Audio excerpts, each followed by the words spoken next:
Girl, I almost forgot to do my little intro. And y'all can't really even get into the nails because the lighting, I don't have my ring light. I mean, it's somewhere in here. I gotta find it, but it's okay. So how is everybody? We definitely had to talk for a second. We gotta talk, friend, because I already did the reading. Okay, so this is very crucial that you tap in with the intro so you understand how this is about to go. Okay, so first of all, what's up, everybody? It is yo girl Papillon in here coming to you with another video. Okay, as you guys can see from the title above, we are going to be exposing a recent conversation that was had about you. All right, now friend, see, this was a lot. Okay, so I want you to, like, if you're looking for like a linear or like a reading that's going to be very straightforward, or not even straightforward, that's only going to talk about one thing, it's not like that. Let me just tell you how this reading's about to go. Okay, this is for my people who love the complexities, okay, of a good reading. You don't just want to know one angle, you want to know all the angles. You're about to get all the tea, friend, I'm not gonna lie, even some tea that you probably don't want. All right, so I just want to tell you before we get into this, okay, this is a lot. All right, I'm not only gonna tell you about, because there was a lot that came down, there's a lot of different angles here, there's a lot going on here. Like, I had to really walk this energy down. Maybe one pile did give me the order of A, B, C, D, E, F, G, but I'm not gonna lie, as soon as we got to the D, it went from Z to H to X to Z to hieroglyphics. It just did a lot, okay? So there's something about that here where if you could just think of a bunch of wires that are crossed up and all in there, that's how this is, okay? But I feel like for those that are meant to resonate with this reading, you're gonna really appreciate the depth. All right, but when I speak about stuff, I want you to tap into not just the words, but the feelings, the patterns, okay? How I'm moving through the energy, because that is going to give you some insight into how these conversations went and possibly help you to further decipher who the fuck these people are, okay? So if you've watched our other previous readings, you kind of know the things that we're going to tap into. But let me tell you, I did something a little bit different. So, do I want to show you guys the decks that I used in this reading? And I don't have all of them. Let me see. Okay. So, before I get into the whole shebang, let me just tell you the decks that we're using. So, the Fairy Tarot Oracle, this is going to be the lead deck that we're using, the top card that you're going to see. We also use the Fountain Tarot somewhere in this, okay? Haven't used this in a while. We also use my Dead Man's deck,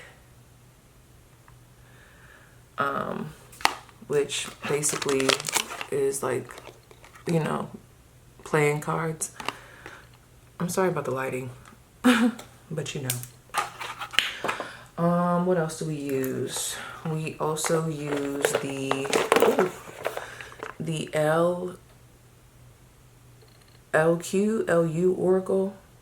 I can't really tell. Let's get in there. Okay. And don't forget the cinnamon. I always think of her. We did use one of my Rider-Waite's. You'll see it. It's like just a Rider-Waite version. I think the Morgan Greer version. But there's something else. Oh yeah, here we go. So I don't want y'all asking me in the comments what decks. Okay, these are the decks that we used. Okay, I got this from Spirit one year. These are the deluxe tarot cards, Prism edition. Yeah, get in there. Okay. Now, so I'm going to show you the decks in just a moment, but for those of you that watched my last reading, which was the How Do Men View You, you'll kind of understand why I've been looking at the top and the bottom of the deck to kind of like pull for, or to get a read on the collective energy, okay? So this was the bottom of the deck. Like after I pulled the top cards for each pile, this was at the top of the deck. We have theft, the goose girl. And at the bottom of the deck, we have balance. That's a bad bitch right there. That's a bad bitch. Okay, you see that? So I feel like collectively, let me just give y'all the real deal spiel, okay? Just in general, when it comes to whoever's going to be drawn to this reading, I mean, it's what we've already talked about, friend. I do feel like y'all have been through a lot, okay? I do feel like some of the topics that will be discussed during this reading will be a little bit heavier. It could just be the energy that's circulating around. So prepare yourself. You know, I'm never going to just leave you down. I'm going to pick you up. And I'm definitely going to dog out the people talking about you. You know how I do it, friend. But when I look at the goose girl, the theft, that gives me like, there could have been a sense of innocence that was taken, or a part of you that was attacked, or you could have lost it all before and when it got it back. That's what it's giving. Okay, collectively, I'm getting an energy of lost it all before and when it got it back. Whether it be physical items, whether it be a personality, okay, whether it be a part of yourself, whether it be your voice, okay, something that's very precious to you. There's definitely been a rebalancing, and that almost gives me like the Wheel of Fortune. You have learned how to master the ups and downs of life. I'm not saying that you're perfect, but there is definitely some self-mastery here. Yep. 333 on the clock. So let me show you these decks, girl. Okay. So I had to kind of sit with myself, and I'm like, how do I want to introduce these? All right. So let me show you the top card, the lead top card. All right. And if you're somebody that's like, all right, that's all I need in order to know exactly what group I need to pick. All right. Do you, friend? I don't know what's going on with this thing. All right. Let me move this over. What is happening? Okay. So pile one's lead top card, right? And then I'll show you the decks in their entirety and tell you what they're giving. But we have the poisoned apple. But like I said, if you end up being like, that's my group, I don't want to look at nothing else so that I don't get confused, you know, timestamps will be down below, friend. But this is the poisoned apple, number 6.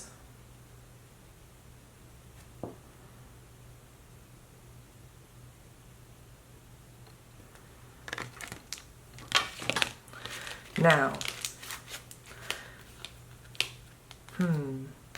pile 2's top card is going to be the 12 Dancing Princesses, enchantment, number 21.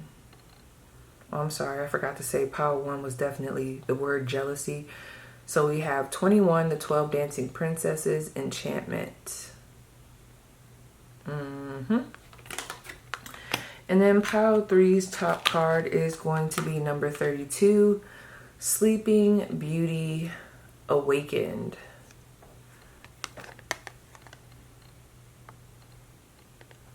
Number 32, Sleeping Beauty Awakened. So now what I'm going to do is I'm going to show you each group. Now, this is where it gets spicy, because how I did it is I chose a top card, but from this deck itself, I said, okay, give me 2 cards, right? Give me 2 cards or 1 card that basically gives me the tea about you guys, all right?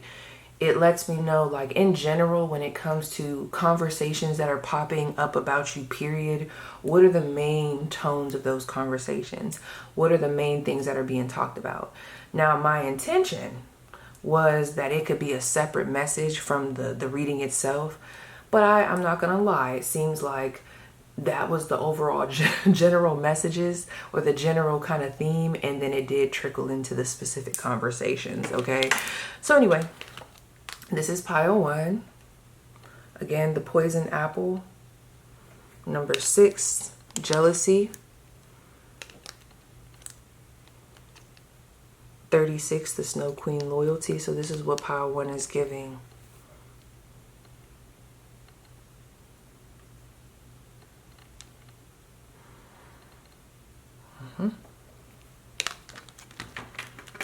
This is what Big Tonka Truck Big bag pile 2 is giving. Gosh darn.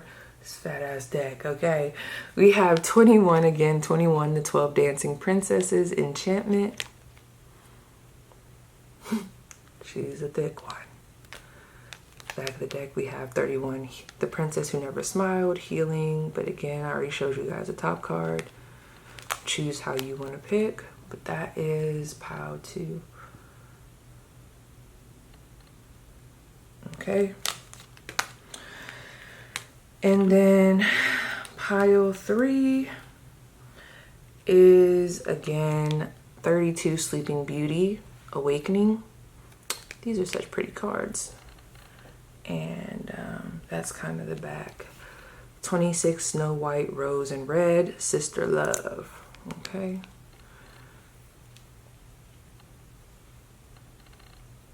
So now I will go ahead and put them up. So again, pile 1. Just give me a second. Y'all know how I get with it being straight and whatnot. Okay, pile 1. We also have pile 2.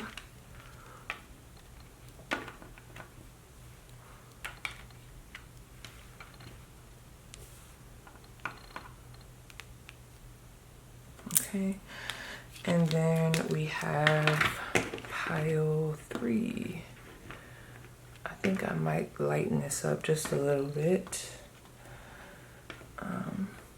I'll try to unbox these boxes and try to find my ring light. It's in here somewhere, girl. But let me, y'all know how I get. Just give me a second. Y'all know I get anal about it. I do, I get anal. I do. And I do. Okay.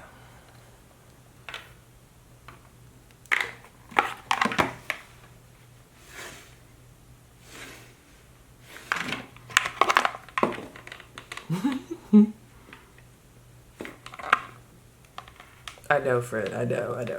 Okay. I'm sorry, but it was bothering me. Okay. So these are the groups. Let me just play with the lighting just a little bit.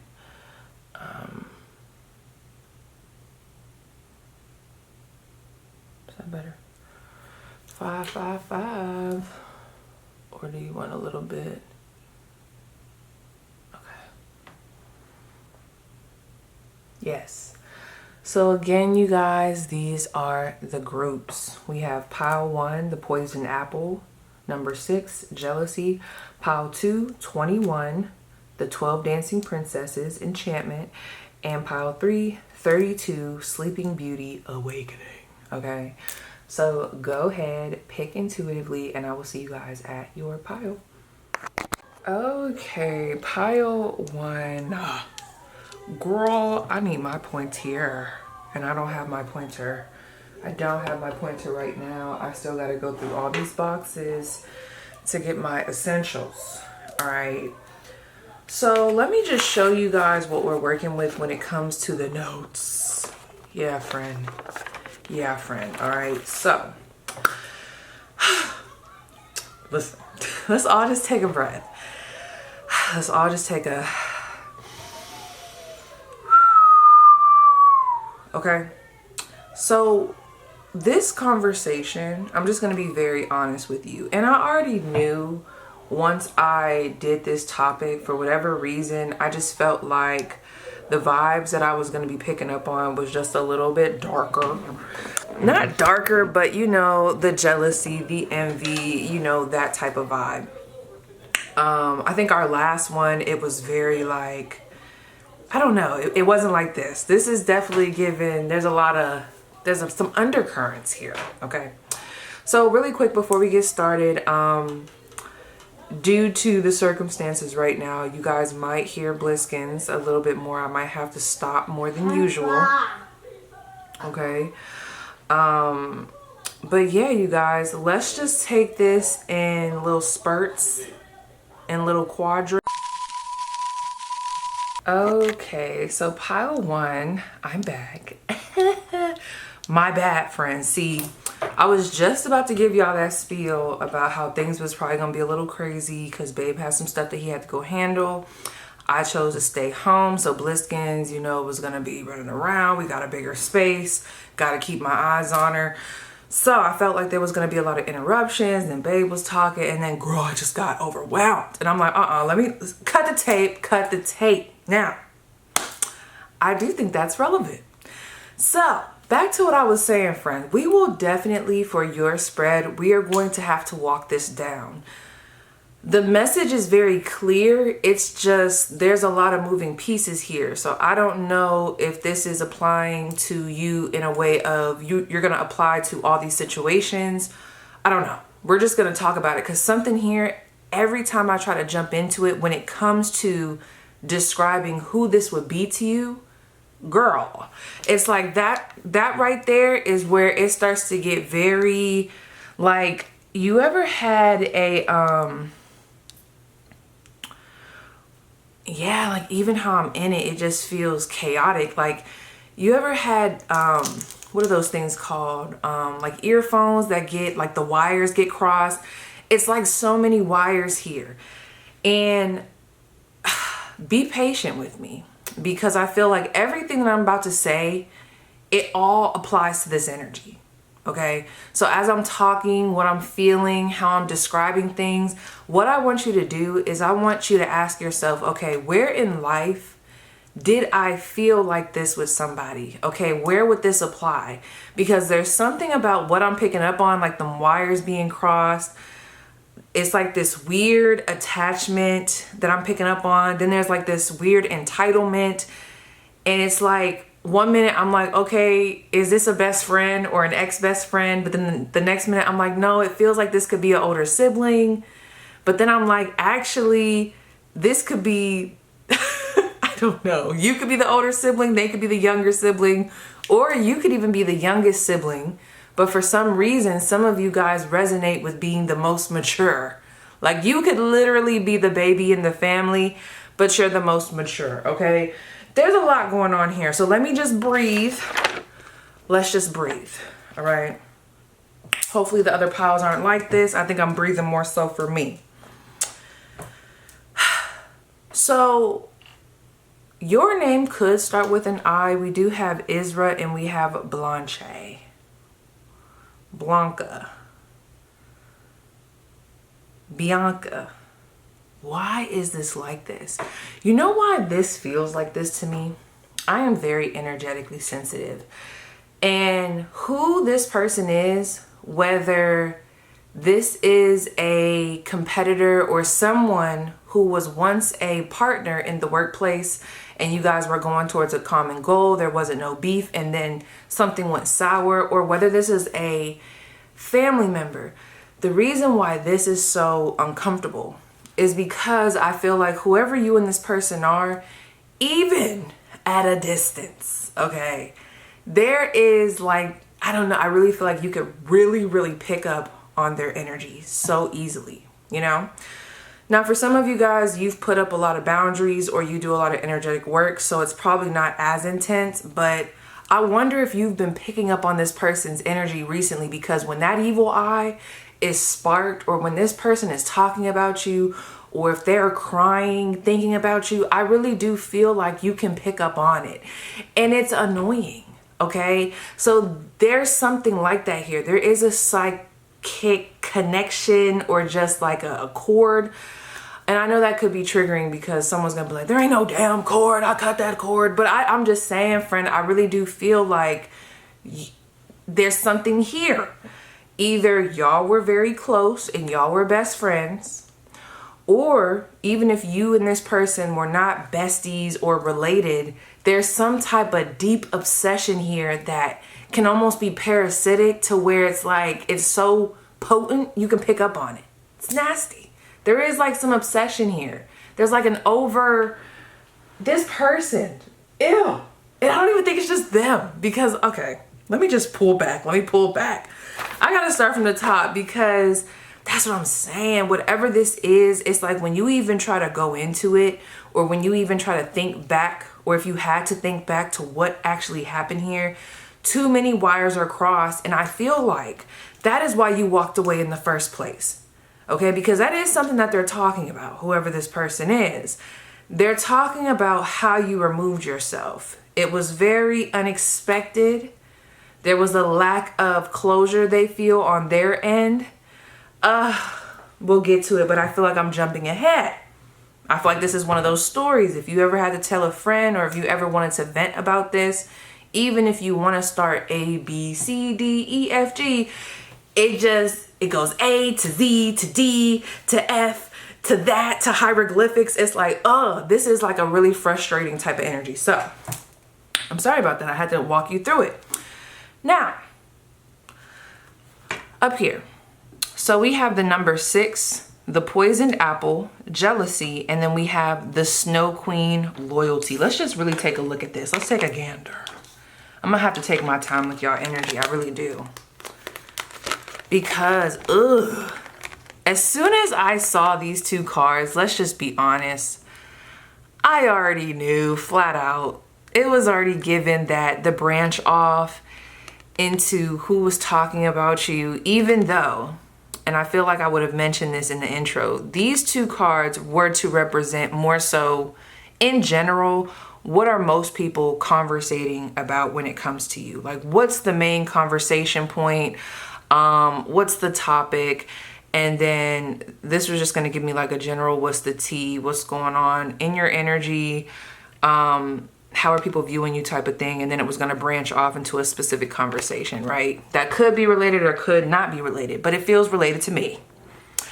This person could have a big nose, or like, I'm not even trying to be funny, but the nose, this person could have a prominent nose. There's something about their nose, or like, and I'm not being rude when I say this, but I am getting like a Miss Piggy nose, okay? Or like they could, like there are people that do have noses that almost look pig-like, and they don't have to be ugly. It just feels like something about that. Oh my gosh, and why did that just come through? A snout? Why? So this person could just have a prominent nose, all right? Green eyes could be of significance, but also I think of that that one song, Erykah Badu comes through, my eyes are green, but also I think of green eyes, jealousy. Look at that apple, temptation. That also gives me obsession. Whoever these people are that are talking about you, especially the main culprit and then the person that's involved in the conversation, these are women, flat out. I'm not even gonna say feminine energy. No, these are women, okay? So you see that right here? You see those lines? I just noticed that. That looks very Leo-esque. Doesn't that look like that the symbol for Leo almost? This person could be a Leo. They could like to wear makeup. Something could have happened in the wintertime. Ugh. Okay. Ooh, this energy is nasty, friend. See? This energy is nasty. I knew it was gonna be a pile. I don't know how the other piles are, but when I was channeling, it wasn't that bad. But now that I'm really facing it, it is that bad. So you could have got out of dodge or really separated yourself from whoever we're about to tap into right before it got bad, okay? So they could have done a very good job of hiding their true intentions towards you, their true disdain, or even just their jealousy, their envy. We're gonna talk about it. So I'm gonna keep doing that. I'm gonna keep going from A, B, C to Z, and then jumping back up to the letter D, and then going back in order. So if for some reason you're listening to me and you're like, I just cannot keep up with this pile, it just might not be for you, because the people that are meant to resonate with this pile, I feel like it is going to be a bit chaotic, but you're going to be able to connect the dots. I don't know why it has to move like this, but it does. It has to move like this. It does. Okay. So let me just go off this paper. Now, this is why this is weird, because I'm just going to say words, but I want you to ask yourself, is that me, or would that apply for this person? And the fact that I can't even, as the reader right now, distinguish between the energies, that lets me know something about this was very attached, either by bloodline, okay, or there was a strong enmeshment here. Something is too attached, or it was. in regards to y'all relationship. So if this was a best friend, I mean, that would make sense. Y'all might have shared a lot of things together.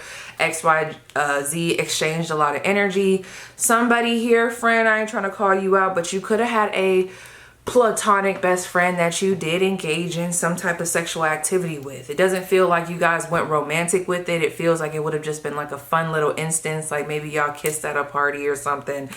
Yeah, but there was definitely some swapping of energies. That's for some of you. Now, I do have, and this could apply to you or them, blue-haired female, platinum blonde. Like I said, the main dynamics that are coming through was an ex-best friend. Like, that's the main person that's talking, that led the conversation, is an ex-best friend. The name Amy came through. I'll talk about some other names. I also was thinking of an estranged sibling, whether they're the eldest, the middle, or the youngest. Okay, they are a female sibling though. And then I got this friend group trio. So maybe you are a part of a friend group or some type of organization. And it's funny because I wrote the flunky. Ah, that's so funny, the flunky. Oh my gosh, this person could have, I'm not trying to be funny.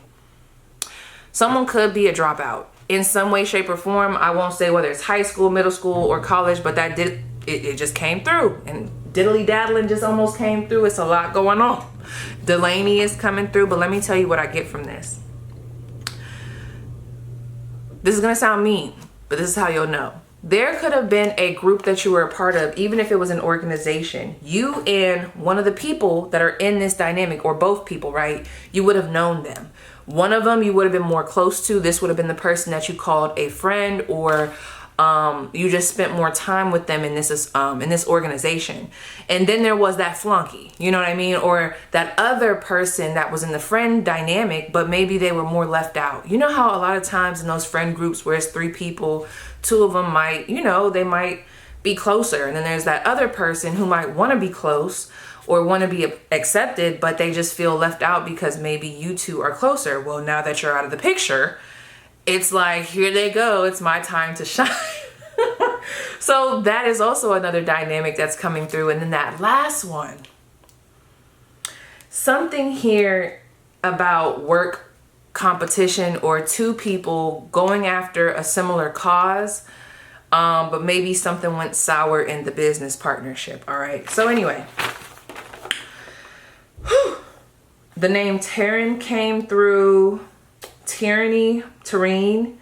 The name Aries came through, or Aries, but it's funny how I ended up writing it. My phone just went off. Was Aries. So this person could be an Aries, or that. Let me not even say this person could be an Aries. Just Aries, girl. I'm gonna let you distinguish because the energy is just so connected. It's disgusting. Okay. We also have 777, fertile. So one of I have these imageries that I drew on these dice that I made a long time ago. And one of them, it is this image of this goddess, right? You know, based off the history, this goddess who is connected to beauty and fertility. So as soon as I saw that, I said, okay, my viewers, you could definitely be a new mother. All right. You could be a new mother, or you could have recently had a child. I did see that. I wish I had the dice over here, but Bliss took them, because then there was another dice that rolled out where it was like 2 people, like 2 stick figures, and then a little baby stick figure. Okay. Like a little small one. So, talk about it, friend. That is coming up in conversation. And I feel like in general with people, period, there could be jealousy, and this could be all around. And it's also a sadness based off of, like, this feels like you've removed yourself from a lot of people. Okay. I'm just going to call it out, friend, because really the best way I can ground into this energy is to talk about you, which I will do in a second, because there's a big shift here. And I mean, I called that out in the intro of the spread, of just like what the connecting energy is throughout all the piles. It just feels like your loyalty has changed. So the people that were in the group, that were in the club, that were a part of the abundance, not to say that they don't have their own abundance, because I do see where they're doing their own 1 2 1 2. There could be a glow up on both sides, but how funny is it?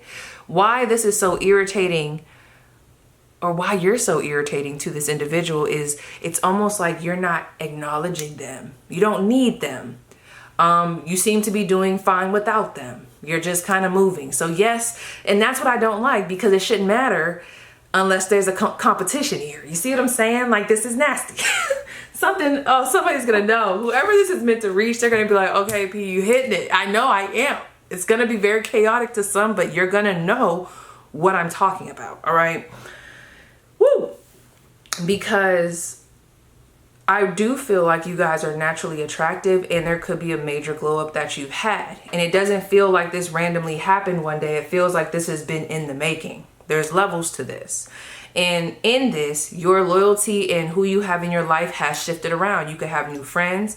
You have a new relationship. There could even be an ex that is a part of this general energy that I was picking up on that's jealous because you're not taking the bait no more. Maybe before, it was easy for you to kind of get swept up in an ex-lover's opinion of you, or the temptation surrounding them. But because you have a partner that you're actually loyal to, because you've done the healing in conjunction with having new friends, a new environment, a new outlook on yourself, a glow up, a better view of just who you are and knowing who you are. It's like you don't take, like, that same apple that would have been looking real delectable, real nice and juicy. It looks very stale. It looks like it has a worm in it. It's very moldy. It's like you can see it for what it is. And that is sad. But it's also, you see how she looks? She kind of looks angry. It's like, but that's the thing. How can I describe this? It's like, what is this? There is this weird energy of wanting your attention and wanting to be on your list of people to engage with. Like, this person wants to be in your life, or these people. Whoever's in this, they want to be in your life. Even just in general, the people I feel like gossiping about you that could be jealous or just feeling some type of way, it's because they want to be in your life, and you have given whatever you bring to the table, because you are. And that's one thing they can't deny, because we have she who dreams, Isra, escape, dreams, fantasy. She who brings light, Blanche, light, serenity, beacon. Okay, so it can't be denied. That's one thing I will say. It can't be denied, this light that you bring. And that's another thing that somebody's saying. Who is this? Is this an older sister? Is this the ex-best friend? Whoever this is, they got to be the older sister, or let me say a sister, or somebody. They're used to you being a pushover. I see that with this card. And that's why how you left and how you're moving now, it's almost like they're almost demonizing a bit. Like, they're demonizing it a bit because it's unnatural for you. Okay? And some of you guys could agree with that. Maybe you can agree with the fact of, yeah, I normally did have a hard time speaking up to my best friend who I cut off. Okay? Because this is definitely someone from the past, or someone that you've separated from. Or, yeah, I used to keep who I was, my dreams, my goals, my ambitions, or just, what it is that I wanted to do. I used to feel a little like I needed to keep it to myself. Some of you guys might have been that one person in the family that people looked over. I don't really know. But there's a softness. There's a power with this, but somebody here is connecting this Blanche energy to, I can't believe they did that. They're always so nice and so innocent. How could they do that? Like, I didn't even know I wouldn't even say they're saying that they didn't even know you had it in them or had it in you. It's just when they talk about you, it's just so strange, because they're like, maybe they're, okay, this is a lot. This is a lot. This person is saying a lot, friend. Oh, if you have a new relationship, or just how you're moving, this would be how the conversation would go, just so I can move past this. And that's the thing. They don't know how to move past it. You see how we keep getting stuck? You're probably like, come on, Paige, next point. No. That's them. That's how they are with you. It's like the same shit. The same stuff they bring up, and they got to dive deeper into it. And then if that doesn't work for them, they got to add this. Like, if first it might be, well, they just got to be going through something. Ever since mom passed away, they've just been acting very strange. Or ever since, I know they lost okay, there could have been a family member that you lost, or some type of death that occurred that this person is saying that's why they cut me off, or, you know, they've been through a lot in life and they don't know how to deal with, you know, certain emotions, and it's like they're blaming it on that. And I'm not gonna say that that might not have a play in how you move, but I don't think that's what it is. I don't think that's why you cut them off. I think you were picking up on the undercurrent. There was something very draining here. There was something very weird. Especially if both of you guys at some point, you and this person, and we'll get into it. I got to start here. You and somebody in this dynamic, for whoever is watching, y'all were going up a certain trajectory together. Whether it was you were going to college, they were going to college. You were pursuing a business, they were pursuing a business. You had a boyfriend, they had a boyfriend. You had a husband. Okay, and my energy is starting to feel calmer. So that's how I know, like, okay, whoo, I'm getting somewhere. Girl, I had to get up out of that. That was a lot, friend. Y'all gotta, whoo, that was a lot. All right. But it's like, maybe you had a husband, they had a husband, right? Something happened here. I see it with this 10 of Pentacles, this 10 of Cups, and this 5 of Pentacles.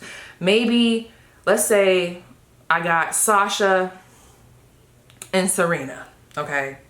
You're Sasha, they're Serena.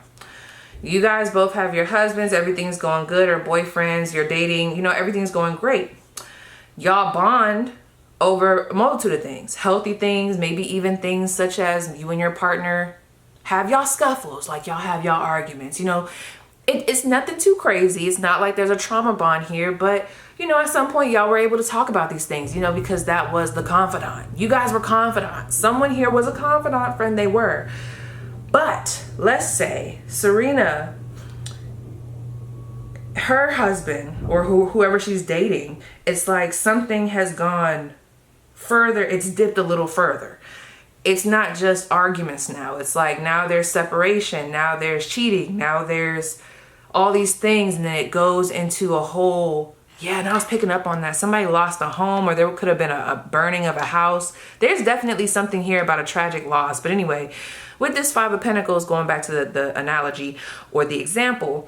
So Serena, her 5 of Pentacles now looks like a divorce. Before, when y'all used to be able to be, you know, have a confidant in each other, or like express certain things to each other, that 5 of Pentacles energy wasn't that heavy. It was just, okay, like that's, you know, we have little struggles here and there. It's like we were able to have some type of commonality, lift each other up. It wasn't nothing too crazy. But now Serena, was that her name, friend? I think it was. Serena is now facing a divorce. There's cheating. There's a custody battle. Meanwhile, your 5 of Pentacles energy is still just, you still have your partner. Things are still going well. You guys are still building. The family unit is still going great, or things are still flourishing, but there's not a divorce. There's not a breakup. There's not an ending. See what I'm saying here? It's something changed. And it feels like it would have been very specific to something that was similar at one point. Even if just something seems like it was going well, or like there was a similarity. And I'm not gonna lie, whoever we're about to go into, because once I go into who this is, I feel like after we get past all of this, and maybe that's why I have to kind of backpedal it, you'll know who this is. I'm just gonna flat out tell you, this person is jealous, envious. They feel some type of way. I didn't know whether to punch them in the face or to feel bad for them. I'm not gonna lie, because there is some weird ass energy here where I feel like I almost feel sorry for them, but I don't know why that is. Maybe it's because it could be your kin. I don't know. But this person is very jealous. Those of you that have a partner, whether you're married or not, you have a family, very jealous of that friend, okay? Very envious of your man. This person could have even tried to do things, whether very direct, where most people would see it for that, or even just settle things. And we all know what the fuck I'm talking about. Sometimes it's not blatantly in your face. It's little stuff trying to, I don't know, create friction. It feels very covert, okay? Where it would have caused some type of ripple effect in your connection to whoever you were dating, whether it be maybe they don't attack your partner or the person that you're talking to, but maybe they attack you in a way where most people wouldn't be able to catch it, but maybe they say something that they know is an insecurity for you. And they're expecting that to maybe, like maybe they know that back in the day, you dated somebody who fucked your friend, okay? And they know now you're in a great relationship, everything is fine, but maybe one day while you're just telling them about how good your relationship is, I don't know, like I'm just saying stuff, but maybe they just drop that little, well, you know, remember when you kind of thought that with Gerald? Remember Gerald? You thought the same thing and you just never know. And it just, I don't know. I feel like you would have been able to walk yourself out of whatever they were trying to do. Because something about this, friend, can I be honest? Woo! This is a therapy session. I'm in this, friend. Y'all gonna have to tell me down below what's going on here, okay? Something about this feels like you were kind of naive when speaking to this person, okay? I don't think you would have picked up on what I'm saying full blown until after they were gone. And not just gone, but you would have had to probably tell this story maybe to a therapist, a professional, or like you would have had to get away from them and the smoke around them, okay? Because there is a little bit of some smoke and mirrors, there is. Because, wow.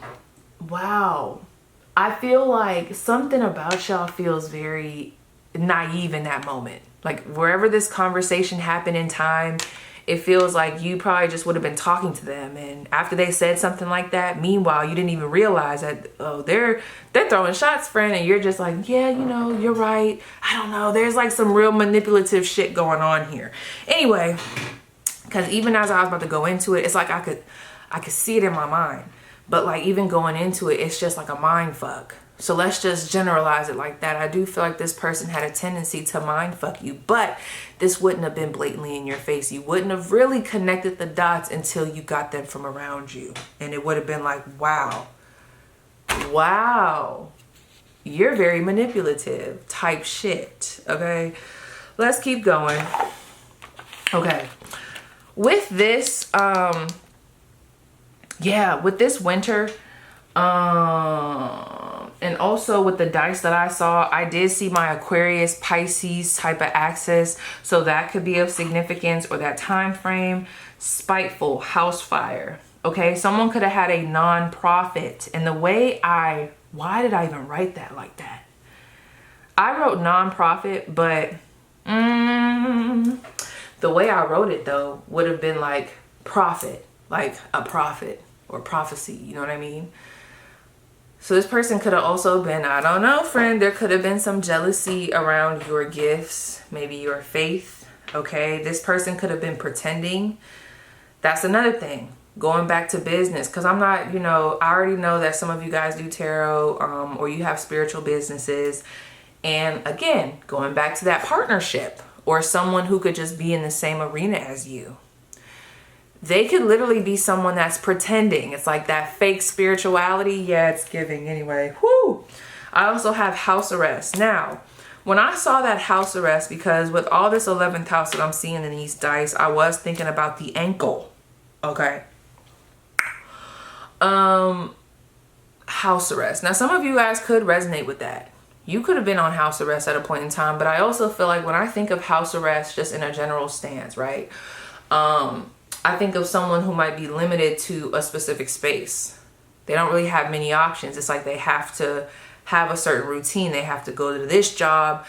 They just have a specific routine. They have only a certain amount of space to work with. They have to live in this house, or they have to live in this complex. They have to do this. They have to do that. They want more, but because of the limitations of this ankle bracelet, okay, which could be connected to a legal issue, whether that be actually some type of crime. You know, maybe some of you guys do have a criminal history and this person's bringing that up in conversation. How I can generalize that, this would be somebody who is taking the times that you had a mistake, a slip, okay, where you slipped and did something that might have been a bit nefarious to some degree. Even though you've turned your life around, they're bringing that up in conversation to who this person is, which we're going to talk about them with their thirsty ass, okay?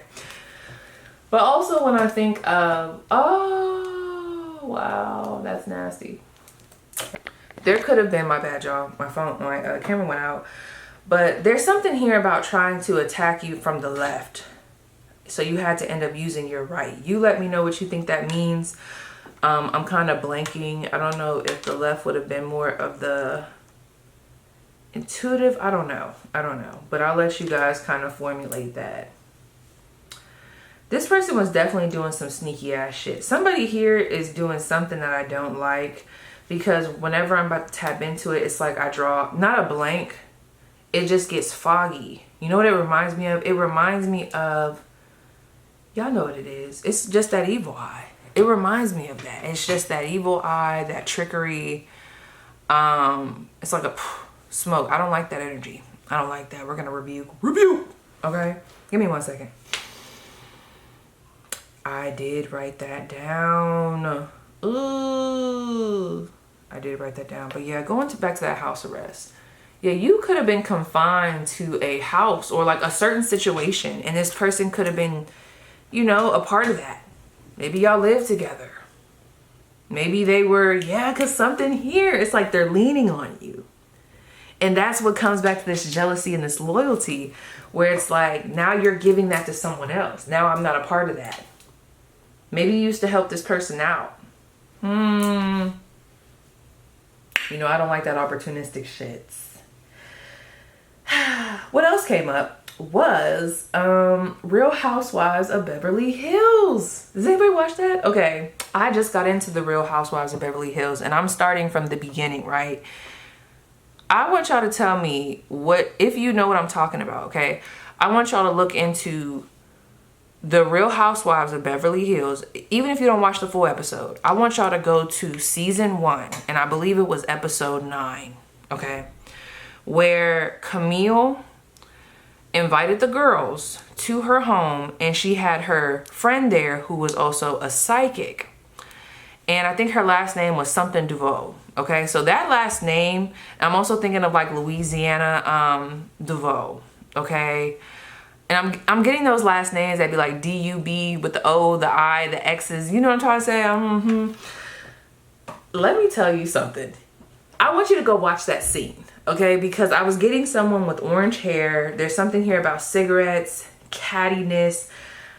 That could be this person, or this could also be whoever they're talking to. Because when I think of that scene, it just was like, yeah, but all three of them. There was like a cahoots. That's what I'm saying. Whoever's talking about you, this is some weird ass shit. It's some flunky energy. All I'm gonna say is go watch that scene so you can see what I'm talking about. I might try to link it. I also have the quote right here. How did they do that? All of this stuff is coming into conversation.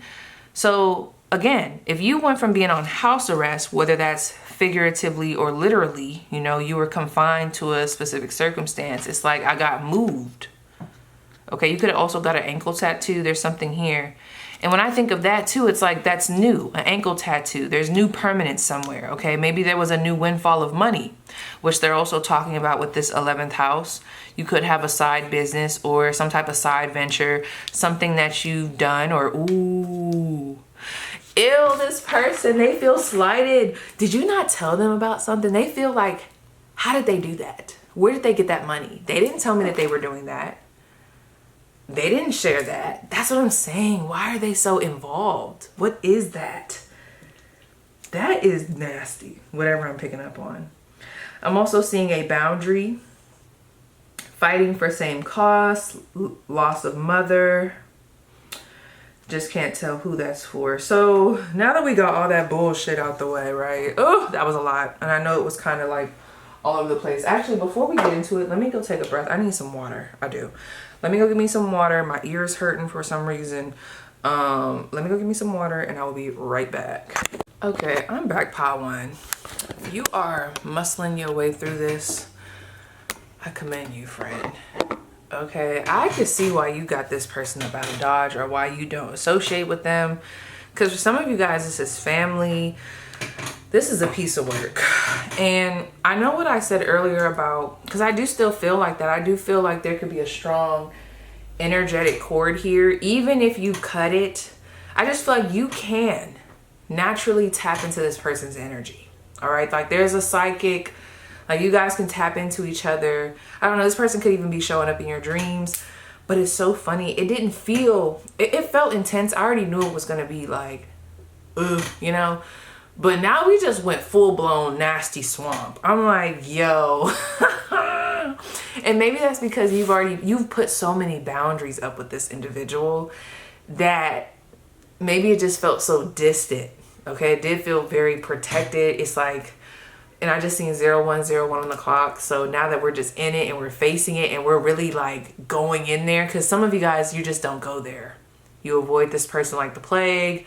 You don't like talking about them.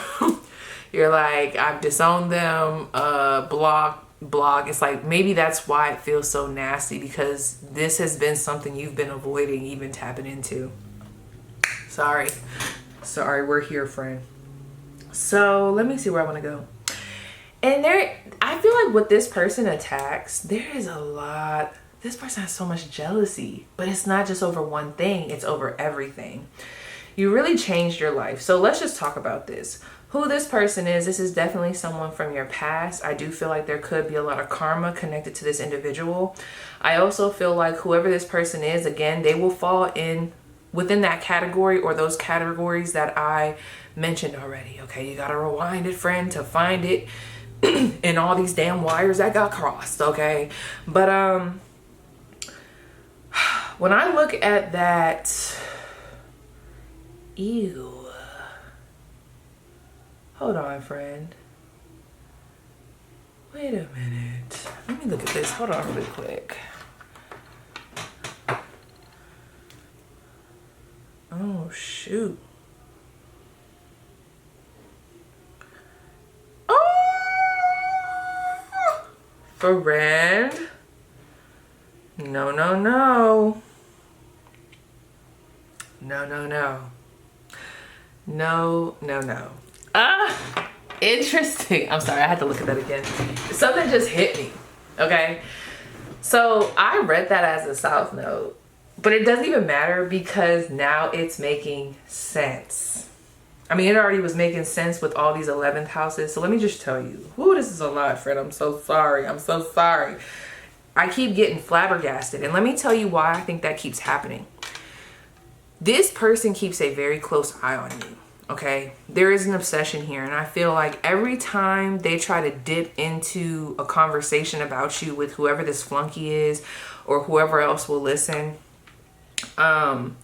there's something new that adds to the lore. Okay, and it could be because you have a lot going on. When I asked these questions, I said, who is talking about you? You do have Cancer energy. Okay, or you do have a Cancer. So I'm reading that as this person is a Cancer, sun, moon, or rising. Some of y'all, you're like, that's my mom. Okay, you'll know. And then when I ask, what's the energy surrounding the conversation? We do have what I read as the South Node, but we have the North Node here. And then, okay, what are they talking about? We have the 11th house. I just had to put some respect on my name. See, you see what I'm talking about? This is why with this person, it's like, I don't know whether to punch them in the face or to feel bad for them, because embedded in all of this, there's almost like your props. I don't know. It's like there's shade, but there's also props being put in the conversation, or maybe it's like no one can deny what you've made of yourself. There's money here, wishes, desires, okay? You could have an organization that is funding you, or that you're a part of, or that you're funding, okay? You could have gotten, reached some type of accolade, some type of milestone. Some of you guys are connected, or there could be, I ain't gonna lie, some fame, notoriety. There's something here. You know what this reminds me of? Okay, there we go. Do y'all know who Clarissa Shields is? Of course you do. If you watch Tasha K, this reminds me of, and I'm not going to say who's right or wrong, but this reminds me of her sister. Was that her sister? Either her sister or her aunt did an interview with Tasha K, and it's like in that interview, she was definitely reading her for filth. There was definitely some shit that she was saying but she was also giving Clarissa her props. You know, it was so strange because it was like, I don't know how to feel about it. You know, because I don't know, I wasn't there. Like, and that's what this other person that's in this conversation needs to just say. And maybe they are saying that. I don't know. There's like this energy of like, well, I really wasn't there, so I can't really go too into it. But there's just an energy of them wanting to support whoever this other person is. And I think that's why I'm seeing them as a flunky. Something is so weird here. And maybe it's because there's like a fake ass energy between these two. Because it's like, do y'all even really like each other? Or are y'all just kind of butt buddies because I'm not in the picture no more? AKA, you're not in the picture no more. Y'all gotta go watch that, because I think it was her aunt, and she was just going off because she's like, she doesn't even mention the family. And you know, I don't know, there's some weird ass shit here. It's weird. It's like hard for me to even go into it because it's so fucking petty. Who's another one? Because if y'all don't be keeping up with Clarissa Shields, maybe even like the Glorilla shit. Y'all know Glorilla with her sister and how that thing came about. Like, that's what this reminds me of. But picture she didn't go online saying this shit. Picture she just kept it within a group or within a specific conversation that's not public. That's what this reminds me of. And if you don't know anything about those situations, you need to go look it up, because I really don't want to have to go further into examples, because something about here or something about this situation just gets so frustrating when I'm in it. It just gets frustrating. I wouldn't say it's confusing, but it's just annoying. Like, I'm annoyed. I'm frustrated. I feel like there's a lot of moving pieces. You know, one person feels like they're right. The other person feels like you owe me this. The other person feels like they need to be acknowledged. And one minute you're getting demonized. The next minute there's like a overshowering of like, yeah, you know, she really is talented. You know, they've always been very talented. Pile One has always been very talented. I don't know why they would just cut me off like that. I don't know why they wouldn't have a conversation. I don't know why they snaked me like that. This person does feel snaked by you, but that's what I'm saying. There's something else that happened here. And I'm pretty sure, not that I want to defend because I don't know, I wasn't there. But if we were to take the Glorilla situation, if we were to take Krishan's situation, if we were to take Clarissa Shields' situation, there's probably a very good reason why there's certain people, places, and things that they don't talk to no more. Okay? See what I'm saying? Some of y'all definitely know what the fuck I'm talking about. It's like you have certain family members where it's like, if they were to go on these rants, like how some of these people have went about their family, you know, it might be quick for someone to be like, well, that is their family. How could they not provide them that? Well, that was their best friend for X amount of years. How could they not provide them that? But maybe Glorilla was already picking up on the snake shit. Maybe Glorilla was already picking up on the fact that her family or certain family members were not pulling their own weight. Maybe there was already something else going on. There's something like that here, friend. And it's so hard for me to tap into, because I'm like, it's like I'm in it, but I'm like, I almost feel like it's what's that word? Like it's something territory. I'm almost seeing like Area 55 with this shit. It's like, we don't go there. And some of y'all don't want to go there, because it's like, no matter how much I try to explain or try to let people know why that is not true, or why they should watch, you know, discussing me. I'm speaking as you, but why they should watch discussing me or getting involved in this, because they don't know just how conniving my sister is. They don't know what my best friend was doing or my ex-best friend was doing behind my back. They don't know what really happened in that business partnership. I just feel like some of you guys have really just, you're like, I'm too blessed to be bitter. Okay, like I'm at the point where, does it bother me when it comes up? Yes, but I just don't even have the energy to try to defend myself anymore. If you want to listen to them, if you want to be the shoulder that they cry on, if you want to demonize me, if y'all want to be butt buddies and join forces, you know, go ahead. That's how y'all energy feels. I hope that kind of just summed that up. But anyway, something about this felt harsh. It's harsh, but it's like, this is so strange.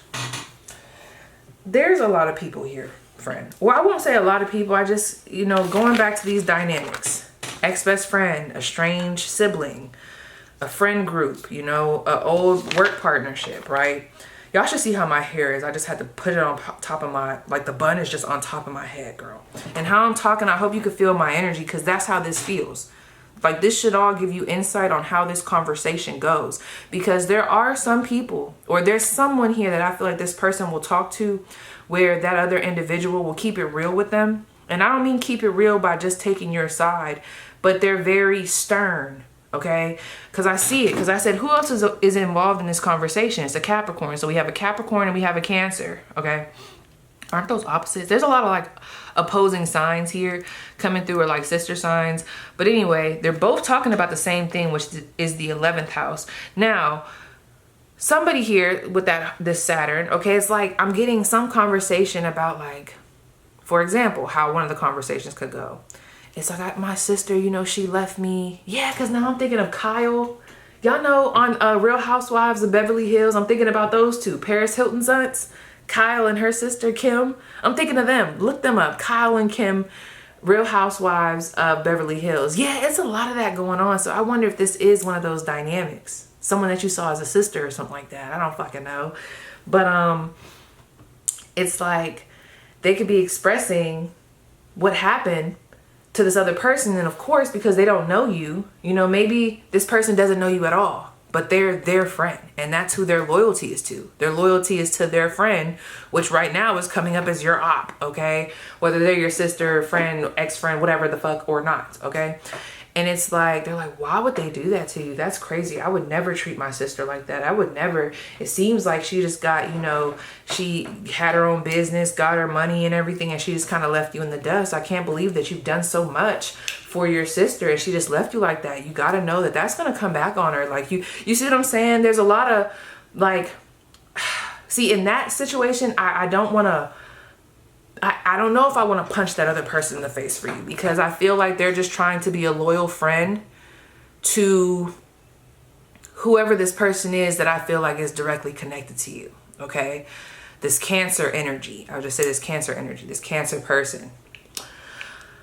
But then there's this other situation with the flunkies. It's like y'all just over there being bosom buddies, and they keep talking about the cutoff, because I said, what is their problem with you? I need to understand. We have the King of Swords, the Nine of Pentacles.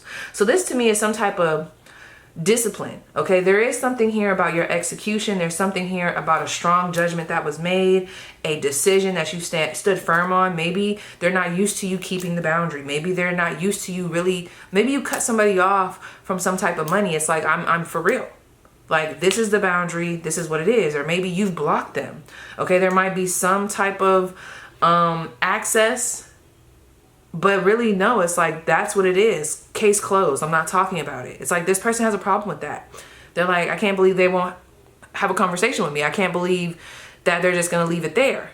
So this is the hill that we're going to die on. And you're like, absolutely, bitch. Absolutely. Absolutely. We're done with this conversation. They're not used to that. Then it transfers over into, I just can't believe, like, they used to be so nice. Or they could even be saying, and that's what I will say, because normally in a dynamic like this, I would say, I'm quick to say, like, oh, they're trying to, no, I don't know. It's something very strange. It's so weird, because it doesn't feel like they're necessarily saying you're fake. It just, there's a way that they're spinning this softness. They're usually so nice. I just don't understand. There's just some weird ass, I don't know, some manipulation in this conversation that I think is just so strange. And I don't think they're keeping it real. I don't think they're keeping it real. They're talking about the cutoff. They're talking about maybe the funds that were left. Maybe that's another thing. They're blaming it, going back to, okay, let's say if they went through a breakup. They're saying, I can't believe they left me. Oh, so selfish. I can't believe they left me when they knew I was going through a divorce. They knew I had all this stuff going on. That's crazy. Just because they came up in life, they just forgot about me. And it's like, maybe on the grand scheme of things, like, I could see how someone that didn't know what the fuck was going on could see that. That's how this feels. Like, I feel like I'm in it. Like, I feel like that's what y'all would say. You're like, no, they think that because they were just so up their own ass that they didn't realize, or like they just don't want to admit all the other stuff that they were doing behind the scenes. Like, what else was going on?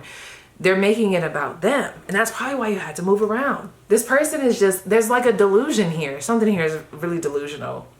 And I feel like if they're calling judgment on you, I'm not going to say that there might not be some truth in some of the things that they're saying, like them feeling hurt, or like I do feel like there was a big harsh cutoff, but it's like, can we talk about the why?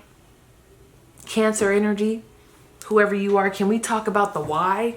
Are we gonna miss that part? You know, you're saying, I can't believe they left and I had this going on. But it's like, you're not gonna talk about the why. You don't want to talk about what was really going on.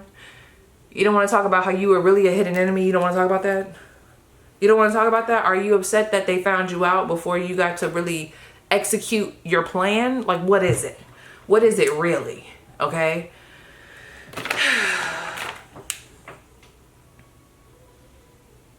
I don't get this person. Because, again, there's a sadness with this jealousy and this loyalty. There's a want to be in your mix, to be a part of what you have going on. It's a want to, for them to be valued. Maybe you used to value this person's opinion. I'm telling you.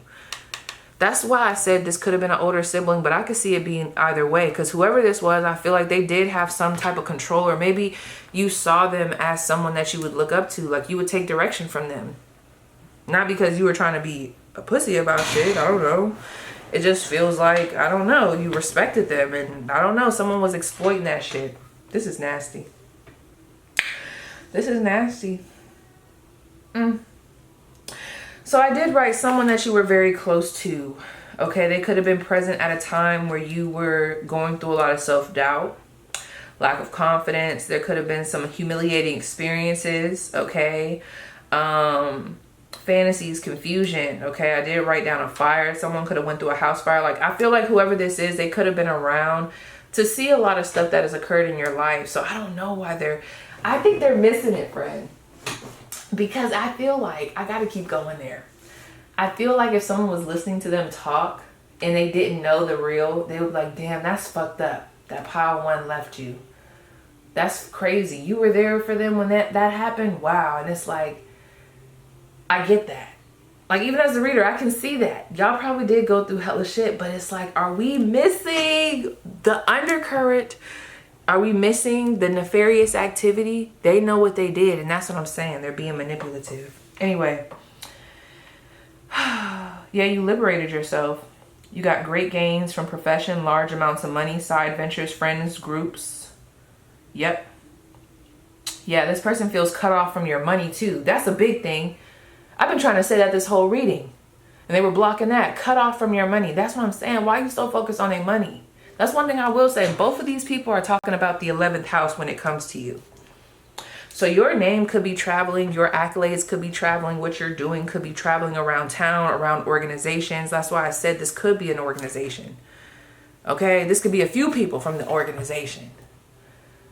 Remember when we used to help them out? Remember when we all used to go to lunch together? We would have lunch meetings. We were nice to them.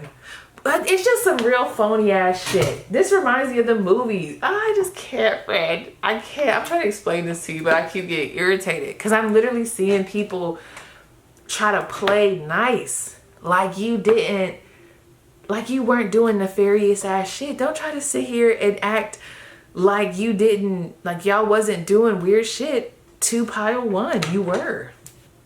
But they would be the first one to say, we were so nice to pile one. We used to invite them to lunch, to the meetings. They just would never want to go. And it's like, bitch, you know what you was doing. And if y'all was being delusional, you know I would call y'all out. But no, it's like they know what they were doing. They know what they were doing. They were being sneaky, and you caught on. And I feel like you caught on at a point in time where it's almost like you catching on and removing yourself and regaining your power, making a final cut.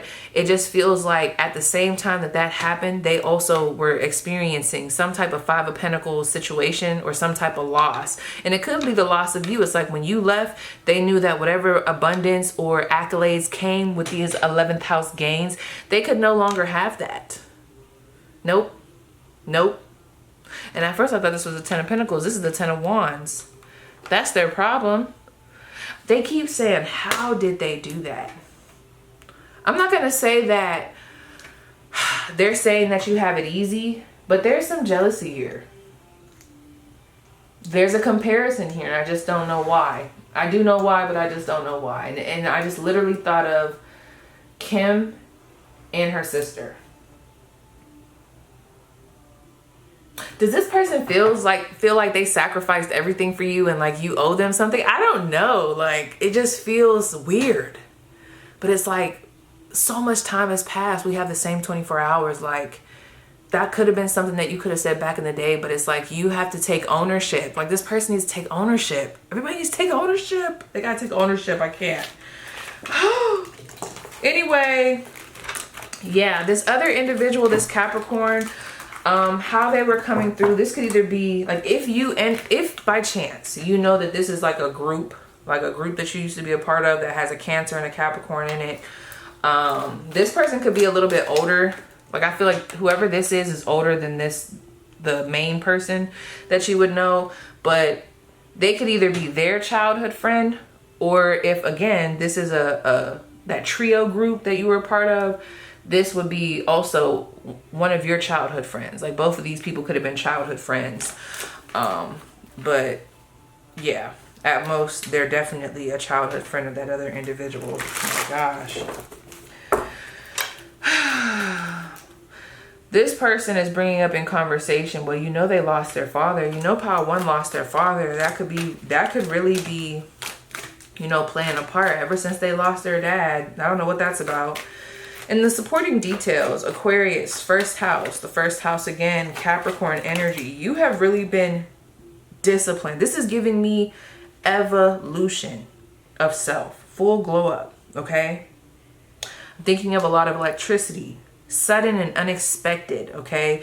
So there could be something that's coming through to them as sudden and unexpected, but I also feel like how you've shifted your life is very sudden and unexpected, maybe even to you. Because maybe one day you just woke up and you just regained it back, friend. You just chose, you're like, I am going to start living for me. Something about your energy feels very powerful. It feels like I'm about to take control of my life. And that might have been when some of these cracks started to show. It's some weird ass shit. So let's just, woo! Okay, let's wrap it up. Let's wrap it up. Okay. What is this person saying about, what is coming up in conversation? What is this person saying about Pile 1? My gosh. The Chariot and the Tower. That's that Cancer energy. And we got Scorpio energy. And we have the Moon. Come on, bro. Bottom of the deck is the Four of Pentacles and the Page of Pentacles. You see what I'm talking about? You're not talking to them. You're not talking to them. You left unexpectedly. You left chaotically. Maybe even if you didn't say nothing, like, because something feels very Beyonce about y'all energy. It just feels like when you left, it's like the chaos that was left after you, you didn't clean it up. You didn't care to conversate. You didn't care to coddle nobody, give anybody closure. You left. You packed up everything, your energy, your abundance, and you said arrivederci. Is that goodbye? I hope so. Arrivederci, goodbye, adios. The Chariot. You moved. Some of you guys have literally moved house. You bought a new car. Look at that horse. Year of the horse. 2026 could be that year for you. And then he has that sword. This is not a game. You are not playing a game. There's a certain... This is giving me someone who has really grown up. Whether you're older than this person or younger than this person, I do feel like something about your energy was very... Is the word docile? Was very more... deer-like. Not that a deer is weak, but it just feels very more, I don't know why I keep saying it like that. It just seems more gentle. I don't want to rock the boat. It just feels like you just stood up one day and you're like, I'm gonna stand up for myself. I'm moving, I'm leaving.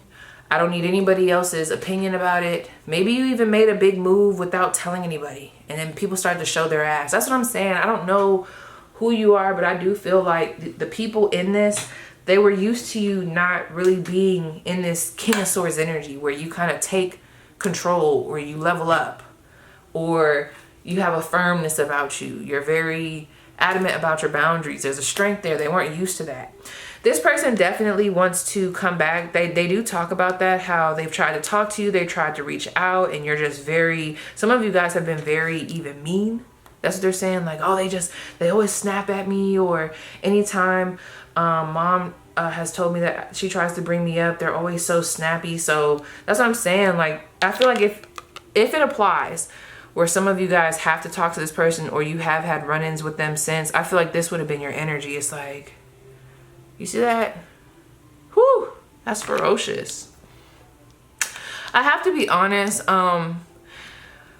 it doesn't feel like they're doing it with a lot of people, but I do feel like this person is telling some of your secrets.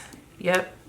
To whoever this other individual is. This would have been, again, that friend, that flunky energy for some of you guys, or just that childhood friend or someone that they're close to. They are confiding in them, and I do feel like they're sharing some secrets, okay?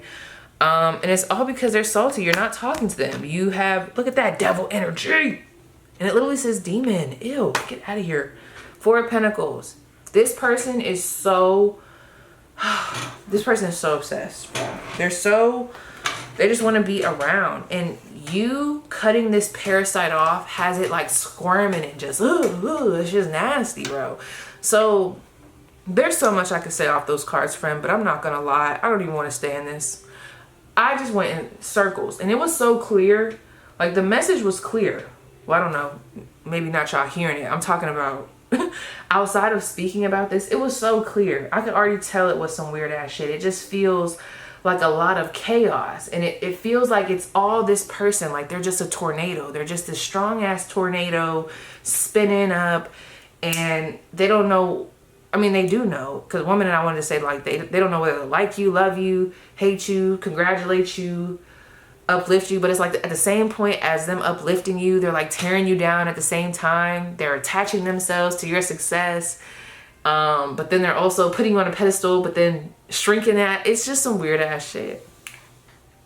So how about let's just clap and say thank God that you got this person out of your motherfucking life. Yes, yes. Woo! So I did ask, outside of the scenarios that I talked about, oh my gosh, I was draining.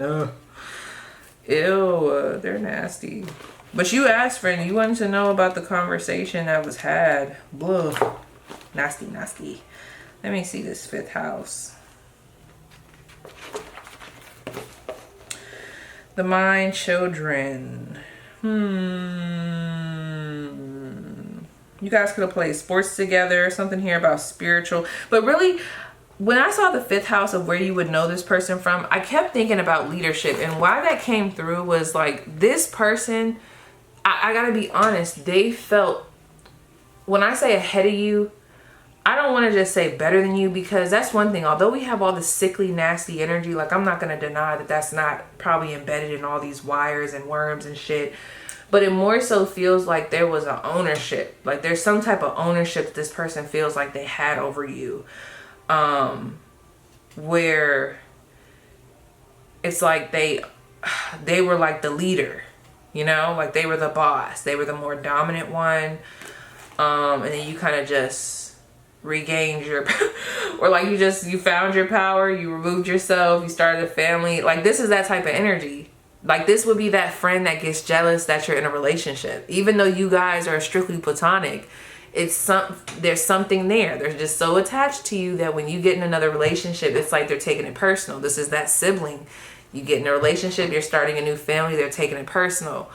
You get what I'm saying? Like it's just some weird ass shit. Ugh. And for those of you where this is like, I don't know, because that business shit was coming out. What is that? There was like a competitive business person. Yeah, the fifth house again. I don't know what that's about. There's someone here that I feel like competes with you. They're also in this energy though, which is even weirder than if it was someone that was naturally or once upon a time close to you, because this other person, it feels like they weren't even close to you. It just feels like you're just outside of the club. You've been outside the club and you're just obsessed. You're just weird. Like this is a weirdo. Like I don't even know what to say. Bye, girl. I need to go drink some water and I need to go walk outside. Goodbye, y'all. So yes, pile one, that was your spread. Please let me know how it resonates. I will see you guys down below in the comments. Okay, pile 2. I'm actually gonna do your reading a bit different. Okay. You could have actually just put some type of oil on your hands, or you could make oils, like some type of protection oils, or that could be something that you're thinking about doing. Definitely do it. Or this could just be a random message, friend. You could be being called to make your own like perfume. It could be a protection oil, and I'm not even saying that based off of the energy that I'm getting off of y'all spread, because whew, pile 1 was giving email.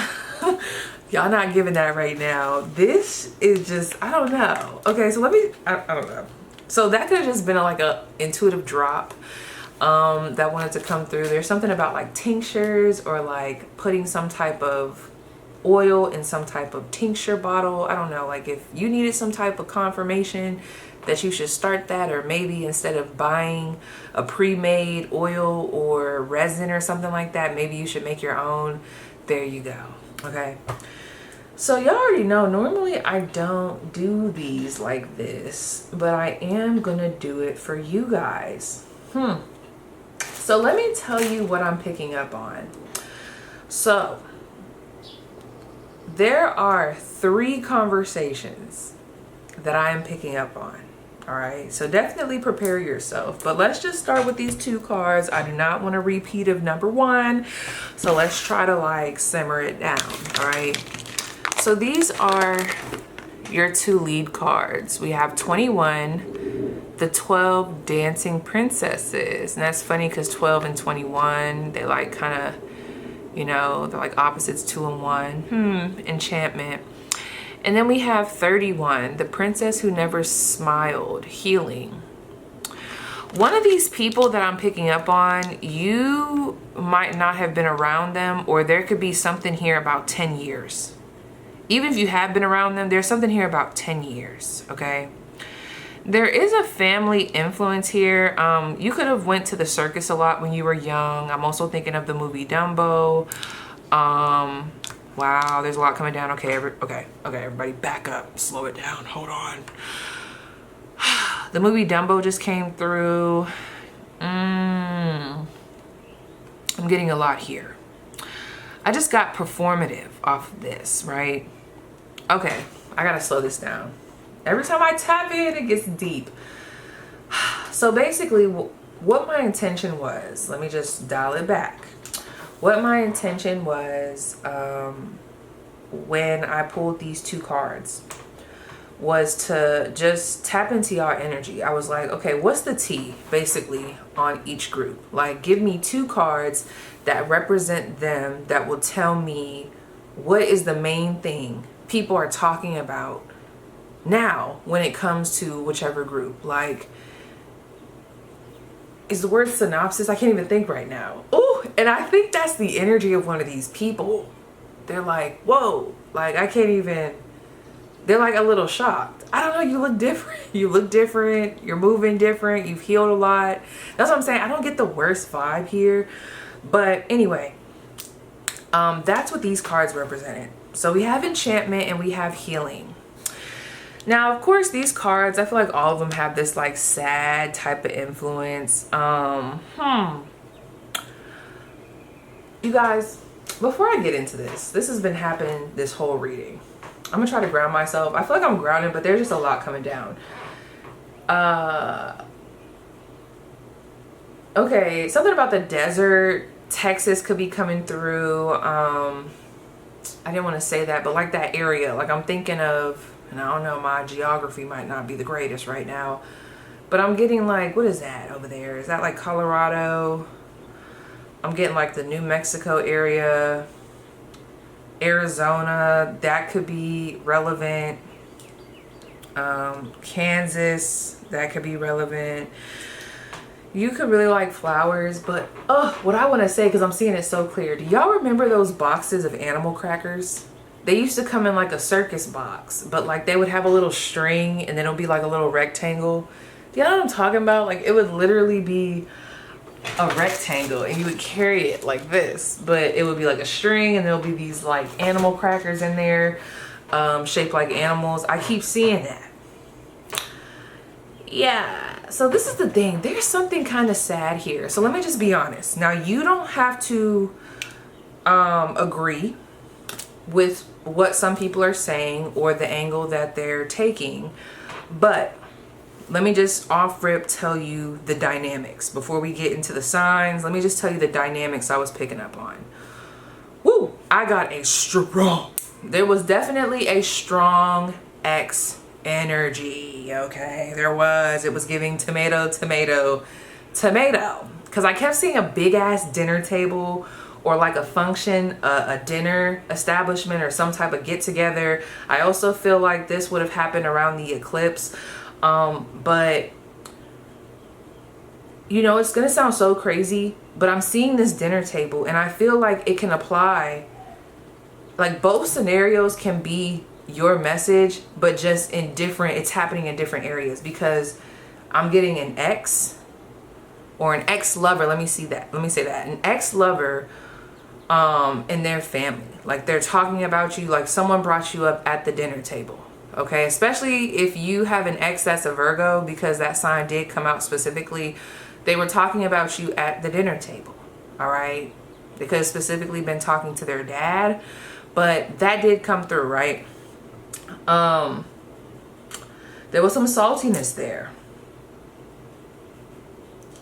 I don't know, but the saltiness feels like a sad saltiness. That's been a theme thus far between 1 and 2. There's like this theme of being salty, and there's like it's more bitter and it's kind of sad. So there's that. But then I also got your family. You know, I got like your family talking about you, and it feels like it's at a distance. They could be talking about how you moved. And I have some dice here, so let me just show you what I'm talking about. I made these dice a long time ago, but like that came out, that gives me like, ooh, I just heard the road less traveled. So you could have recently moved or traveled somewhere.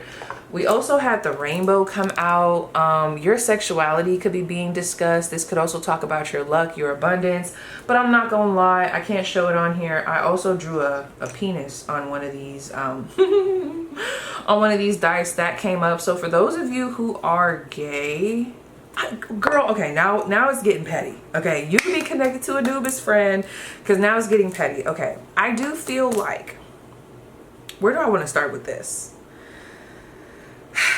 There has been a shift, of course, right? We always talk about that, but no, some of you guys, you have shifted, like literally, like maybe back in the day you used to be straight, you are now gay. Okay, back in the day you used to be gay, you are now straight. For whatever reason, that is being talked about, that is being discussed amongst people. And then I was getting a crush that might not have brought you up, and it was brief, you know? So there's like this family situation, an ex talking to their family. You also have your family talking about you, but then I also got this distant crush, and it felt very secretive, or like it was a secret conversation, and it was brief. Like it almost feels like you guys more so connect on an intuitive tip with that Pisces energy. Maybe in the dream state, you could even be picking up on this person. Like you're like, why are they coming up in my mind? I don't know. This person is definitely crushing. So I'm getting that with this, right? But, okay.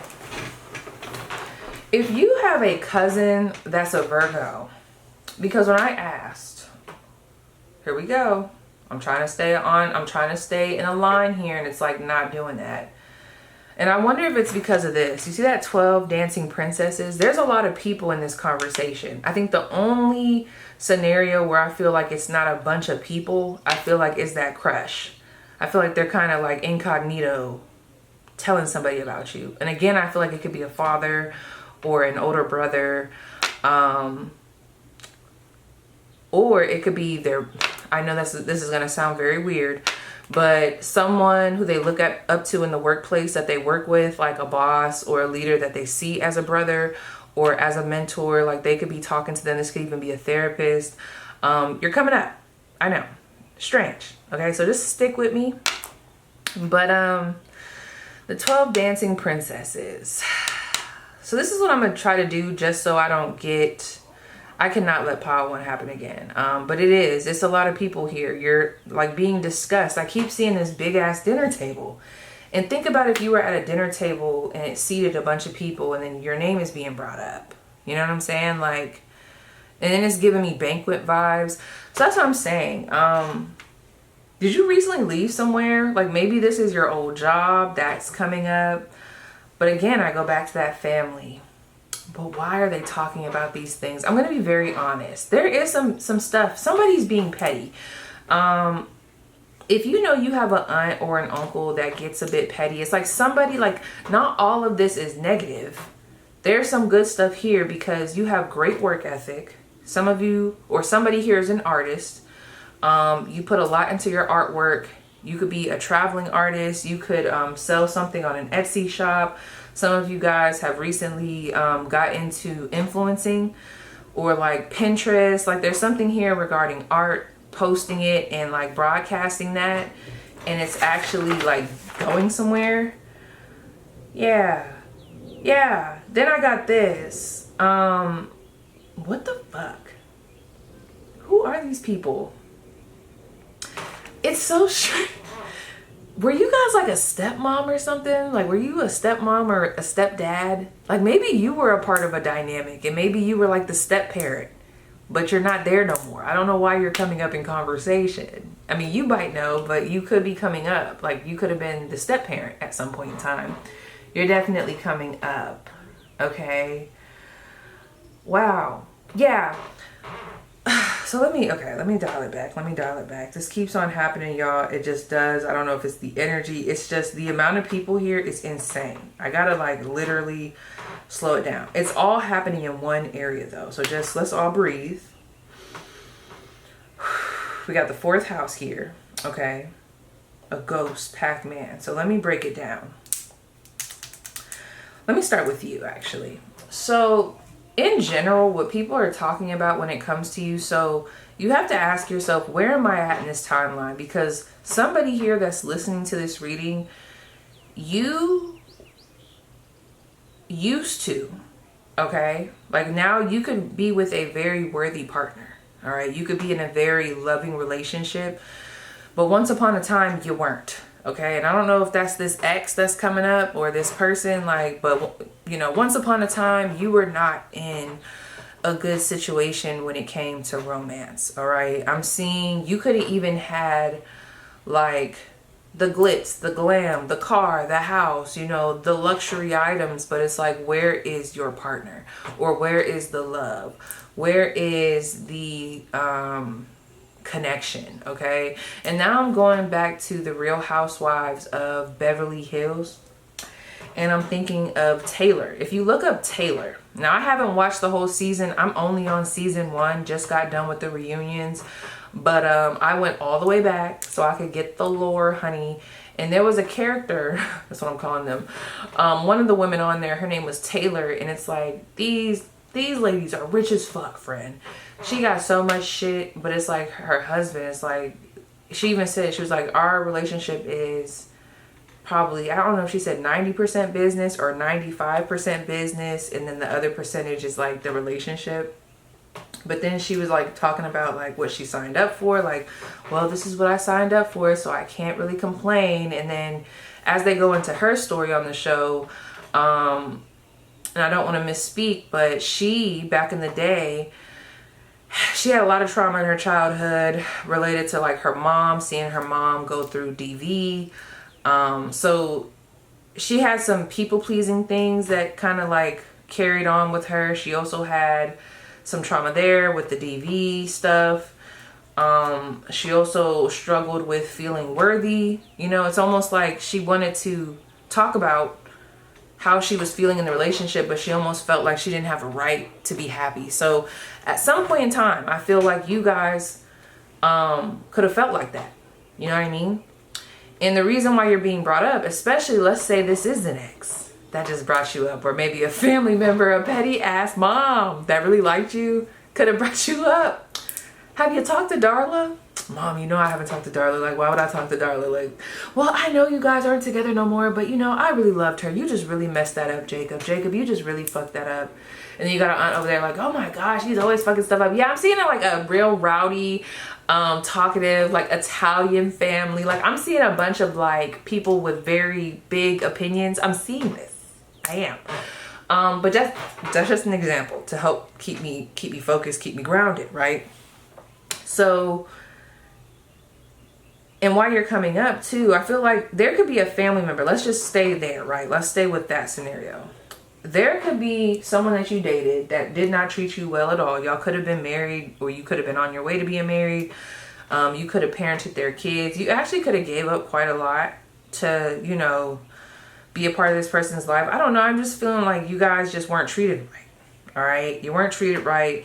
And now it seems like you maybe are remarried, or you're with somebody different, or you moved. Even if you are single, it's like, which I really feel like some of you guys definitely have a partner, or you're just around better connections, or you're on your way to establishing some type of connection for some of you.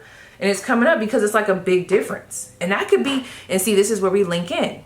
This is where it doesn't just have to apply to that scenario with the ex talking about you, but it's also like your family could be talking about you because they were also there when you were going through that bullshit. And it's like, wow, Judy has gotten her life together. She has a good job now. She's bounced back. You know what I mean? She has a good, loving partner. Or, you know, Jared, you see who he's dating now. He has a good, loving partner. Or, you know, the girl that he's dating, she's cool. You know, we remember that last one. She was a trip. You know, so there has definitely been some type of 180 here. You guys could have been really depressed. I don't know. Y'all energy gives me like sad girl, sad boy energy. I'm not saying that you're still sad. Now, if there is somebody in the chat where you're still going through this now, that could be what's coming up. It's like, I wish that they would just wake up and smell the coffee about who they're with. It's like they're not being treated correctly. Like they could literally, if they just left that connection and started over in a different state, like, yeah, because some of you guys, especially if you are parenting someone else's kids, I don't know. And this is what's coming through. I swear I'm not trying to be triggering. And then we're going to move on, okay? Because this will not be the majority. But there is somebody talking about like, they almost feel like, and they would have told you this probably, they almost feel like you're wasting your time or your life. It's like you don't have no kids, and yet you're connecting yourself to someone who has kids, and it's like you're putting so much into that relationship. They're barely, you know, I don't know, this person feels like that individual is not on your level, especially for you to be making as many sacrifices as you're making. It's like they're like, they don't even know, like they could have a whole another life in another state. They don't have nothing holding them back, and yet here they are trying to make it work over there and play stepmom or play stepdad or whatever the fuck, right? But even if it's not a step parent, I don't know, there is something like that. So either you have gotten out of the mud, and the reason why you're being brought up is, one, I definitely feel like you guys have a good job. There's something here about your new routine. I also feel like you've been working on your body. Like I said, I do feel like someone owns like some type of art gallery or some type of business online that showcases like their creative talents. There's definitely here something here regarding your health. Okay, you could have even did a big turnaround when it comes to your health. Like there could have been some strong ass, crazy ass situation that was just fucking with your state of mind, maybe your mental health. It could have had you in a deep depression, or just like in a, you know, it could have been a time, friend. And I feel like there's talk coming up about you, and there's like a toggling between the past you and who you are now, and then talking about how you really like, whoa, we are so glad that they came out of that, and like, you know, congratulating you on that. Like it doesn't feel super bad. I just do feel like they're in the midst of these people, these 12 motherfuckers, whoever they are. There is some petty remarks, like somebody's throwing in some petty jabs, or there could be like petty jabs, you know, here and there, but it doesn't feel super negative, okay? And I'm gonna just get it out of the way. There could be some petty jabs again about your sexuality, or just how loose you were with your energy back in the day. But again, even though they say that, they're bringing it back, you know, because there has been a change. So even though they're bringing that up, they're making sure to like, or somebody in the midst is making sure to tell them, but do you see them now, you know? And they've gotten that together. They're not even doing that no more. Okay. But yeah, somebody's definitely bringing up like your sexuality, who you've been with, or like they're running that back. Okay. There is this, okay, because when I asked, I said, who is talking about my pile 2? And it's a Virgo. what's the energy around the conversation? We have Pluto. And what are they talking about? We have the 6th house. So like I said, there could be some type of health stuff here. But again, with that Pluto, I mean, that could be a multitude of things, especially with what I'm picking up on. Like, it doesn't have to be super bad. I mean, yes, we can go into betrayal. Okay? There could be a sex vibe here. Sex. You see what I'm saying? Who's talking about sex? Who is remembering the sex? That's another thing. That's a whole nother scenario that I was picking up on. So you can have quite a few people talking about you at this time, because there was somebody that was bringing up the sex. They're bringing up the sex. You look sexy, and they're bringing up the sex. I keep having to say that. They're like reminiscing about the sex, wanting to have sex. That's coming up. But then there's also that petty kind of, you know, whatever. But let's talk about it, because they're trying to deflect. I don't know who this motherfucker is that's at the table with the family, okay? And I'm talking about your family. And I'm not even going to say, oh, this could be the ex's family. No. This would be from your family, okay? So however you're listening to this, you could either resonate with all these situations, because there could be multiple people talking about you at the same time or at similar times in different places. Like, you know what I mean? Or if you're like, no, I really resonate with that my family talking about me. Whatever the case may be, friend, I'll let your intuition do what it do. Who is this Virgo? Petty. I am seeing 2 cousins discuss you, and one of them is petty. They're petty. It's funny though, because they're taking jabs. Here we go with that jab shit. They're definitely taking jabs. And their verbiage is a little bit more heavier on who you used to be, or when you used to be a little bit more chaotic, or like, I didn't want to say not so straight and narrow. And like, why does that keep coming up? Why does sexuality keep coming up? Like being straight or being gay, why does that keep coming up? I don't know. But no, and it feels like a male cousin. Who is this? But it doesn't have to be. It just gives petty. Whoever this is, they're petty as fuck. I'm trying to like formulate like an example of how the conversation would go. So it almost seems like this cousin might not have known the recent accolades or things that you had going on in your life, okay? And when you were brought up during this event or during this conversation by whoever else was there, they started speaking based off of the past, okay? Or what they used to know of you. But what I love about this is whoever else is in this conversation, which is another Virgo, there's double Virgo here. This person could be older than that top person though, okay? So this in this scenario, this would have been an elder cousin, okay? Or someone who could be more mature, right? An uncle maybe, I don't know. It almost feels like they corrected them, and they might not have been like, oh, don't talk about Pile too. It just feels like when the conversation was happening and this person was kind of like sliding in those petty remarks, this individual was like, oh yeah, but you see what they're doing now, right? And they're like, what do you mean? Oh, they don't do that no more? Oh yeah, you haven't talked to them? No, I haven't talked to them in years, for real. Oh no, you know, Alicia has a husband, she has a child, she has a good job. And then there's another, like an auntie in the back, like, yeah, she got a good job. What? A good job. And it's almost like this person with them petty remarks, on the inside, I feel like they're like, wait, what? To where they almost gotta like shut up. And I don't know, like I'm almost getting like yeah, shut your ass up. Why you over there talking about whatever you're talking about, like you're late. So this could be whoever is saying the petty shit. I feel like it's like you haven't talked to them. There hasn't been dialogue for them to really know what's going on. So really all they could pull from is the depression, is the more toxic behaviors, is the chaos. But again, what I love about this, if you don't take nothing else from this reading, what I love about this is wherever your name is being mentioned, there is definitely someone ricocheting, okay, whatever petty shit is being said, even if they're not coming at it directly like, oh, don't you be talking about pile two. I don't even think it's happening like that. I think it's just natural conversation where other people know more about you or they keep up more with your life. So they're able to be like, oh, I do remember that, but girl, like, you see they just bought a house? They just bought a house? Yes, they just bought a house, girl. Or, girl, yeah, you saw that business? Because, like, maybe the cousin was like, remember they used to have that business that they thought was going to go somewhere? Remember they said that? And the other cousin was like, oh, my gosh, I know, but ain't it crazy it did go somewhere? And they're like, wait, what? They're like, it went somewhere. Like, you didn't notice or you didn't see?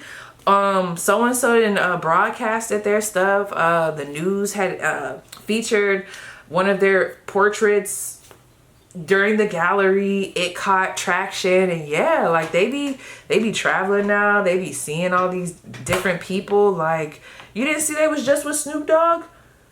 I mean, they wasn't with Snoop Dogg, but they was out in California, and they always be out meeting different people. Yep. See, somebody here, you do something that's a little bit eclectic or eccentric. I don't know. I can't put my finger on it, but there's something here about free-spirited energy, randomly running into people. And then now I'm thinking about this guy back home who does like a podcast, and his podcast has grown so much. So at square one, you know, if he was in this conversation, people could have talked about like, oh, look at him. Look at him.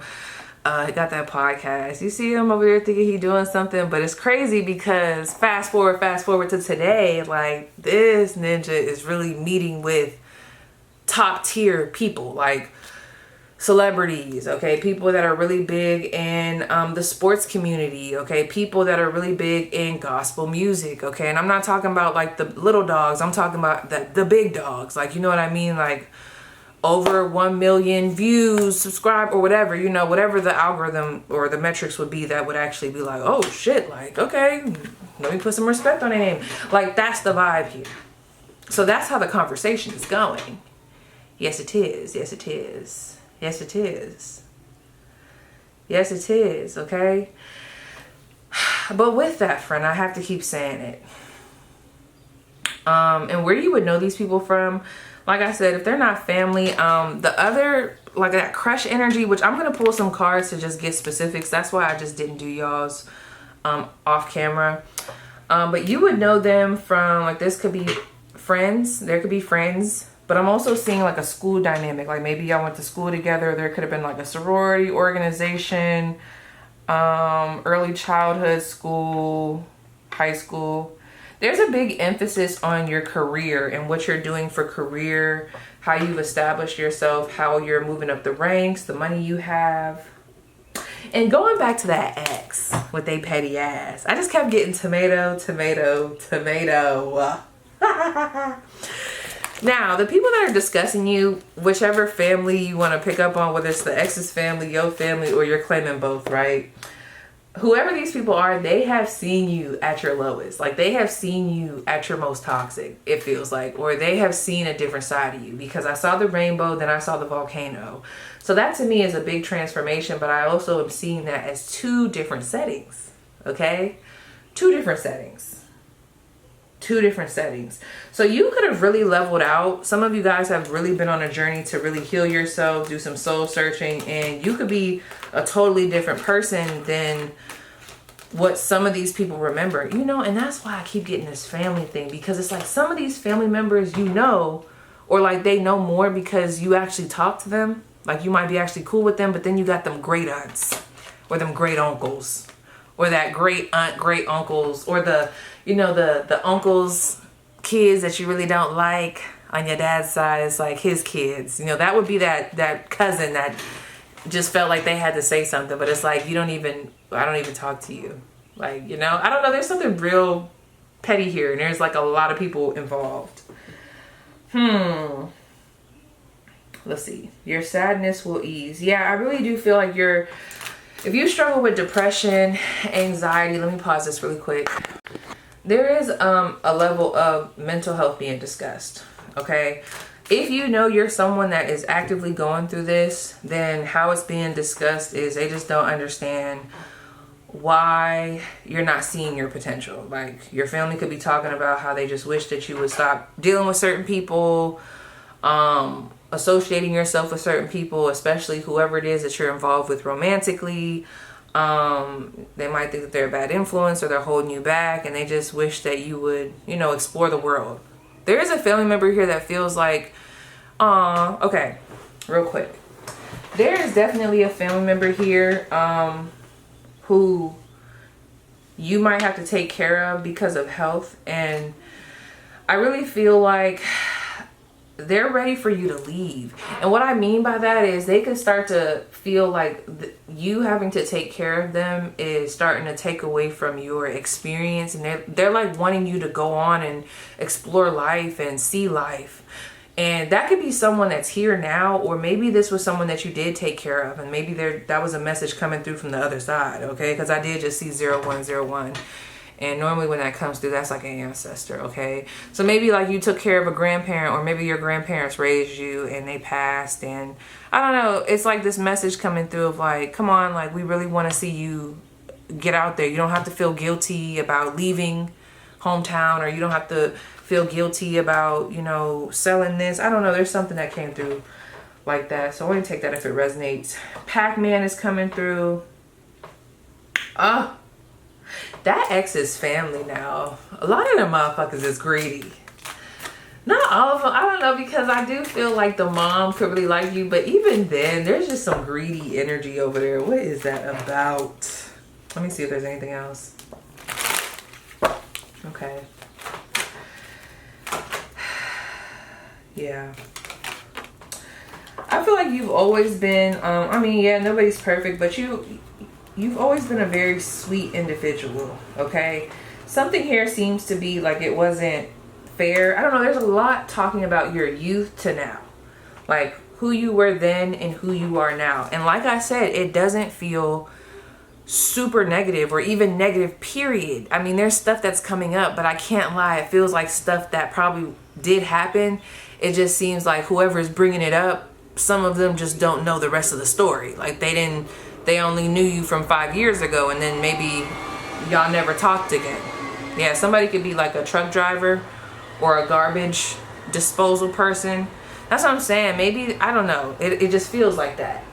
So it's not that they're wrong. It just feels like you don't, you know, you also don't have the rest of the 4 years that you missed on what happened, okay? So let's keep going. Let's keep going. So now I want to get into the specifics. All right.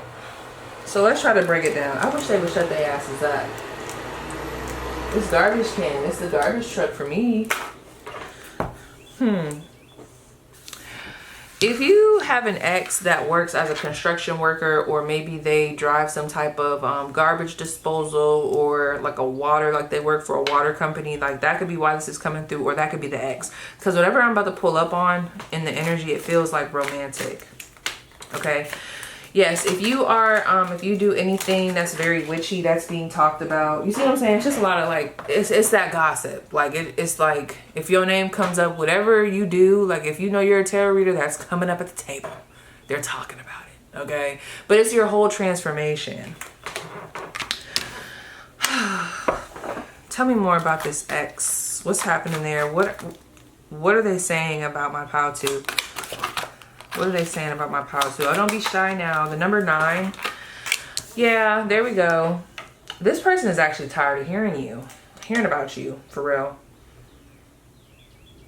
Ooh, liar. Okay, this is the thing. So we do have an ex here. They could definitely be an air sign. Okay. Now, let me see what's at the top and the bottom of the deck. We have the Fool card and we have the 2 of Wands. All right. So now, if this is the father of your child, I do feel like you could be being brought up a little bit more. I keep getting this parental thing with this lover. Like either they're the father of your child, mother of your child, or you play stepmommy, stepdaddy, okay? And they could be discussing you with their family, talking about how you, I don't know, there's something that there's something about your new beginning, or how you left, or how they're saying you left. And for some of y'all didn't even leave. They left you. But you being happy as you are right now, I do feel like is weighing on them.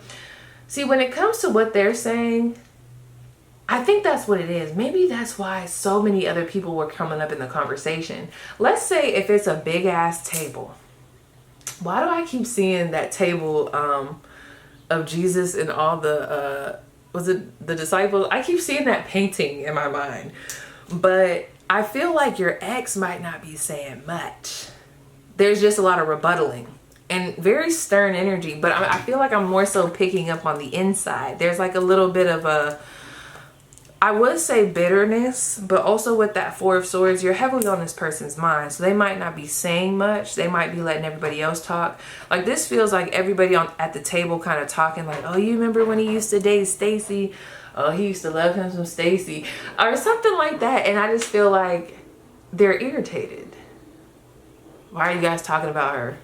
Or like, why are you guys bringing him up? Like, what's going on? Like, why are we talking about him? Why do y'all still follow him on Facebook? Like, that's what your ex would be saying. Your ex is like, why are y'all even bring this up? You know what I mean? Like, so they're a bit defensive. They try to keep it matter of fact and very short. But after this escapade happened, trust and believe. Heavily on their mind. I feel like, especially if you have a new family or you guys have moved on, especially to be someone else's stepmom, step-parent, or just you have a new family, there's just a new family dynamic, that is heavily on this person's mind. There's some guilt there, or there's just like that weighs on them. I'm trying not to get too specific with it, but it just feels like it weighs on them. It's like the decision that you made and the finality. Whatever decision was made here, and I don't even want to say it like you made the decision, because it could have been both ways. It could have been a mutual decision. It just feels like when they look at how you guys were before, what occurred between you guys, and then looking at where you're at now, maybe even in comparison to where they're at as far as what you have in life, who you're around, your love options, love life, if you have more children, that stings. That stings. What's coming up in conversation in that whole scenario with this ex and the family? What's coming up in conversation? Oh, that's what I'm talking about. The Five of Swords. Girl, there is somebody that is petty as fuck. Somebody in the family knows what happened. They know about the breakup. They know about the cheating. They know about the multiple parties. They know about the ghosting. And somebody does not let this person live it down. They just don't. And they just slide it in there. They just slide it in there. And at first, I don't even know if many people would discover like that this person is trying to rub it in. I don't know. It's like somebody here continuously brings you up.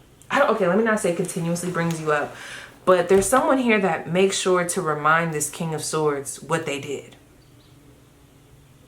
It's like they make sure. Let me see who this person is. It could be a sibling. Maybe it is a sibling or a father. This could even be a friend. They could have a close friend that's a Sagittarius who they also lived with, roomed with, or share assets with. Because I just saw two masculines. Two men specifically. I saw two men specifically who like work together. Or maybe they could both be in the military, or they both go to the same school, or like they're close friend. I don't know. There's something like that here. There's like a close buddy, like good buddy, old pal type of energy. Somebody here is always slipping that in. And I feel like didn't this come out in another Let's Expose That Conversation reading? I swear it did. Tell me, Fred. This came out in another reading. There was another reading I did. Was it Who's Talking About You? Is it? This came out before. Because maybe it was a different reading. I don't know. But somebody's definitely bringing you up. I think it did come out in the Let's Expose a Conversation About You, actually. I think it did. Yeah. Who is this Sagittarius? Back at it again. And they're about tired of them. This King of Swords. It feels like a brotherly banter. Maybe they had a crush on you. I'm like, why are they bringing this up? I don't know. But somebody is continuously making sure that that's not being forgotten. Or at least during this event that I'm picking up on, this dinner, this outing, they brought it up.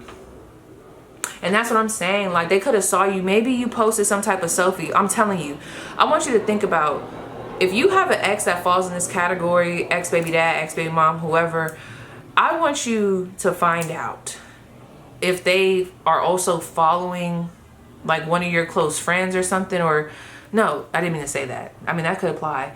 But like, maybe your exes, whoever falls in that ex category, whether it's an ex-lover, whatever the fuck, right? This past person, they have a friend or someone that they're close to who follows you.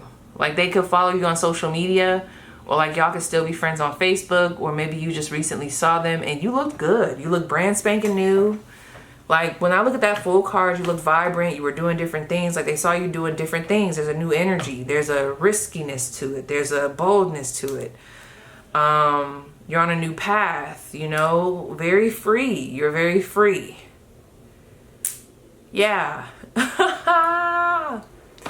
If some of you guys are in the military, I wonder if like y'all did like something that I did, you know, like how I'm just not in the military no more. Like, this person could still be in the military and maybe you're not in the military, you know, it's one of those things.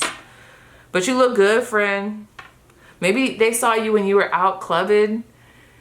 Just know, oh, I be loving when that happens. You know, when someone else sees you, like, you don't even have to unblock. It's just, you know, word of mouth.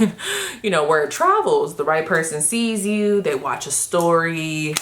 They see a post, and then boom, there you go, up in conversation. So it's like, you don't even gotta, because y'all know y'all be wanting that get back sometimes. It's like, you don't even gotta do all the dirty work. Someone does it for you. They bring you up in conversation and they gloat for you. I'm getting that type of scenario here. Now tell me about family. What is their family saying about them? What is Said+Whose family saying about them? Okay, if you have a brother that you're very close to, they defend you. They do not let people talk shit about you. Yep. For sure. Even whatever your family does say, if they get out of line, they know not to say it to your face. That's one thing I'm picking up on with Power 2, okay? Even if your family, like, you could have went toe-to-toe with somebody, friend. What's this about? Or there's someone going toe-to-toe with another person on your behalf. Could be an uncle. I don't know why I got that. But it doesn't have to be. It just, I don't know who the fuck these people are. But we do have a lot of court cards coming out. Let me see what this is. Oh, Three of Pentacles. Yeah, see, there's somebody in the family that you don't like. Okay, like, this would be someone that you probably avoid at the family functions, or like you really do have beef with them, or like, yeah, like you're not interested in, you know, linking up. Yeah. If they try to come out of the side of their neck about you at a family function that this Queen of Swords energy is present at, this person defends you. It feels like a brother. I know it's the Queen of Swords, but this person defends you. Let me see who this person is. I feel like it's family for sure. I'm going with the family. Yeah, it could be a Virgo. I told y'all it's family. Look at that 4th house. Could even be a mother. So we have Virgo. Yeah, and we have, is this the 9th house? Let me see. Yep. We got the 9th house too. So this could be like mother and father. Yeah. Girl, like, if you know, I don't know, friend, even if you're not on good terms, I mean, you take it how it resonates. I am getting like, there are certain people that are not going to let them motherfuckers talk about you. And it could be your mother and your father. Real talk. Okay? Or a sibling. Mm-hmm. For sure. I know. This is giving me that. I really do feel, you know how, like, I don't know if y'all families like this. There's like a split off. It's like maybe at some, like, if you were to write down the family tree, there's like a split off of where it goes wrong. And then it kind of like branches back together. Like, maybe you're not close with, maybe there's like beef between, I don't know, your grandma and her sister. And then that kind of trickles down, but you're not beefing with her kids, but maybe the grandchildren get weird with you. And there's like, you know what I'm saying? It's hard to explain, but I feel like somebody here has some type of family tree like that, where it's like some of them you're cool with, but somewhere down that line there, and it feels like there's a branch off between the maternal energies. So if there was like a grandmother, this would be like her children.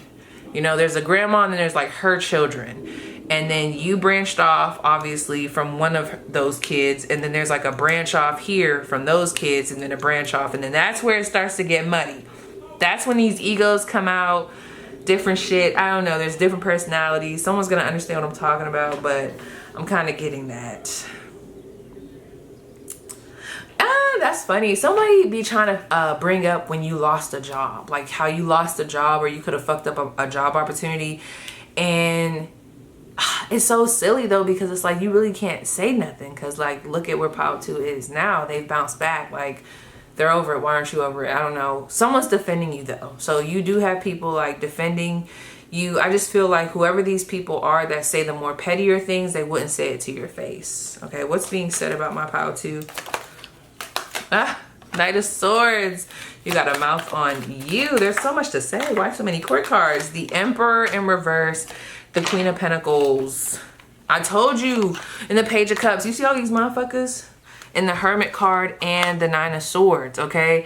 That's what I'm saying. Whoever I'm picking up on, some of these people, these could be like the distant cousins. That's what I'm talking about. The last time they could have saw you, you might have been in this Nine of Swords energy, or you could have really been going through some type of struggle, mental anguish, if you will. Okay, let me pause this real quick. Okay, my bad, you guys. I had to swap out the battery, so I probably lost that last clip. It's probably good that I did, because I was about to start going into specific examples. I don't know where I left off, but do y'all understand what I'm talking about? Like, do you know, if I was to make a family tree, I feel like somebody knows what I'm talking about. Like, you know, for some people, it's like the people that are like the poisoned apples, or the low-hanging fruits. I don't know. They could be connected. Maybe your uncle's kids. Maybe not your uncle, but your uncle's kids. Maybe it's your second cousins, your third I don't know. It's something like that here. And I feel like that's kind of what we're getting into. Somebody here is super, like with this Queen of Pentacles in reverse, this could be a really arrogant, money hungry, greedy. If you have a cousin that, I don't know, they could be a hard worker, because I'm kind of getting a mixed bag here. They could have like gold digging energy. Like you could have like, or they could just be super spoiled and they just have a different point of view. And it's like, you're just so fucking spoiled. Like you're just so disconnected. Like you just don't even understand how life works. Something might have happened here, friend, because with that Knight of Swords, them saying that, this gives your energy. You could have definitely cussed somebody out. There could be a vibe of they feel like you owe them an apology. Maybe there was an argument that took place in front of children. See, this is giving drama. Yeah, you could have said something. Maybe you talked about somebody's kid. I don't know. It got rough. I'm gonna just say that. It feel like it got a little gully. Okay, definitely put somebody in their place. This could be a couple, because the Emperor and the Queen of Pentacles both in reverse, and then you had those other court cards upright. You see what I'm saying? Like this could be a couple. Maybe this is an auntie and her husband, and then over here this is like your parents or something.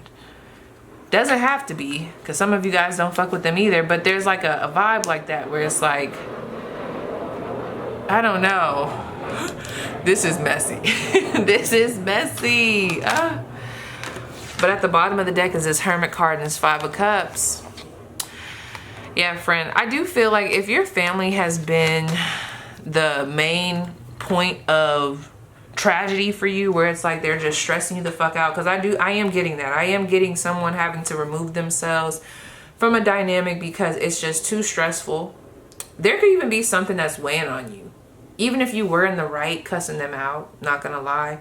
It's just a simple fact that it happened. Maybe even you knowing that they're talking about you or saying certain things, or the possibility that could be bothering you. Oh my gosh, there's some weird ass shit going on here. It's like, where's the loyalty? I keep saying that there's a lack of loyalty here. For some of you guys, your family be doing some weird shit. Now, this won't be for everybody, don't take it, but it's like you would expect maybe your family, because now I'm blending both of those storylines, like the ex and then your family. It's like, why are you letting him bring his wife? I don't know. There's something here. Maybe this is like your ex-husband's wife. Maybe your family still invites him to the family functions because there's kids, but it's like, why are y'all doing that? I don't know. There's some weird shit here.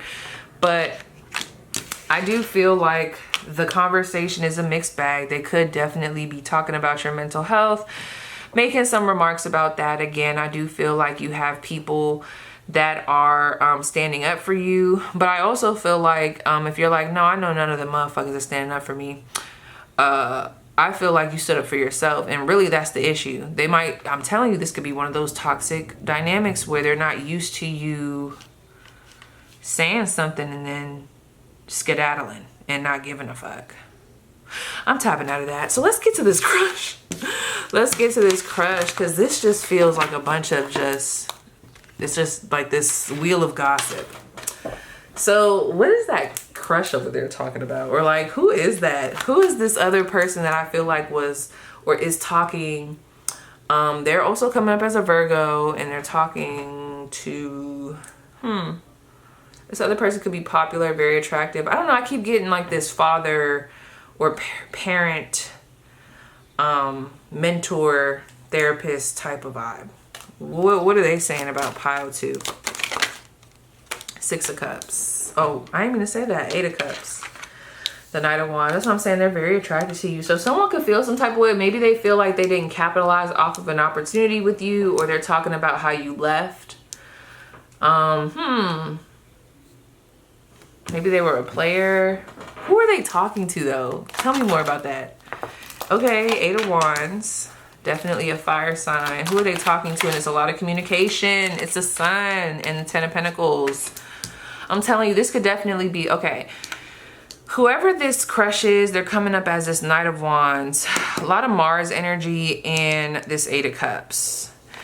This is someone that I feel like is very attracted to you, and for some reason, they're also very bothered about what happened in the past. I don't know what happened in the past. Let's see what happened in the past. And I feel like they could be talking to a family member, maybe like a brother, again, a father, or a mentor, but it definitely is giving family here. Or someone, this other person could be married. But it does feel like they have good rapport. They're anxious about this. What's the most recent past between my pile 2 and this person? I almost called y'all pile 3. We have the Ace of Swords. Truth could have came out. Ooh, okay. Okay. Okay. Okay. All right. So this, I'm starting not to think this is a brand spanking new crush, which I didn't feel like that anyway, I guess. But why do I feel like you guys could have been in the midst of talking to somebody and a secret came out? There could have been a hidden pregnancy, whether they knew about it or not. Some of you guys, they were concealing that, or there could have just been some type of truth. It feels like it would have been heavy and it caused you to have to walk away. It caused this person to have to walk away. There could have been some ghosting. Someone, let me tell you something. Either they told you about this, or if you know who I'm already talking about, it's like they could have ghosted you and not said anything about why they ghosted, but I feel like it's because there was some type of secret that came out, and it could have been a hidden pregnancy or some type of pregnancy or something related to that.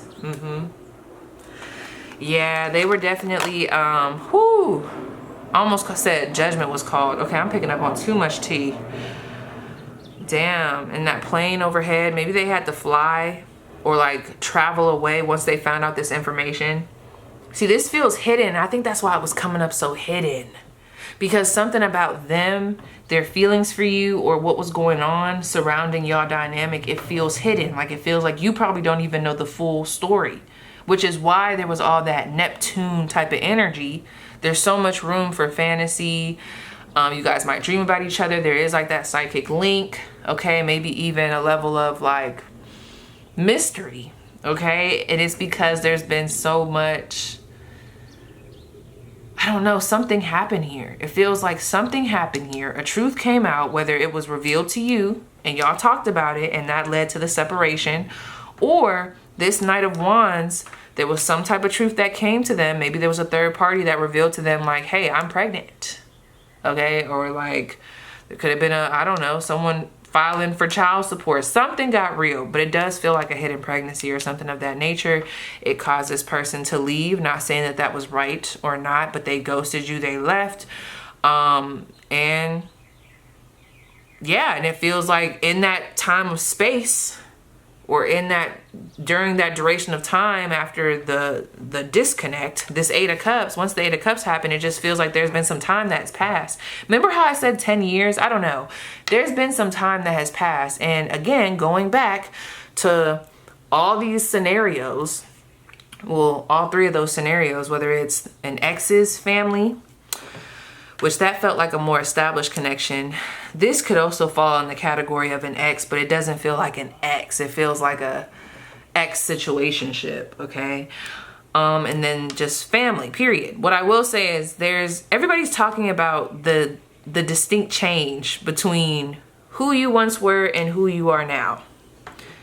There's something here about that 21 to 31.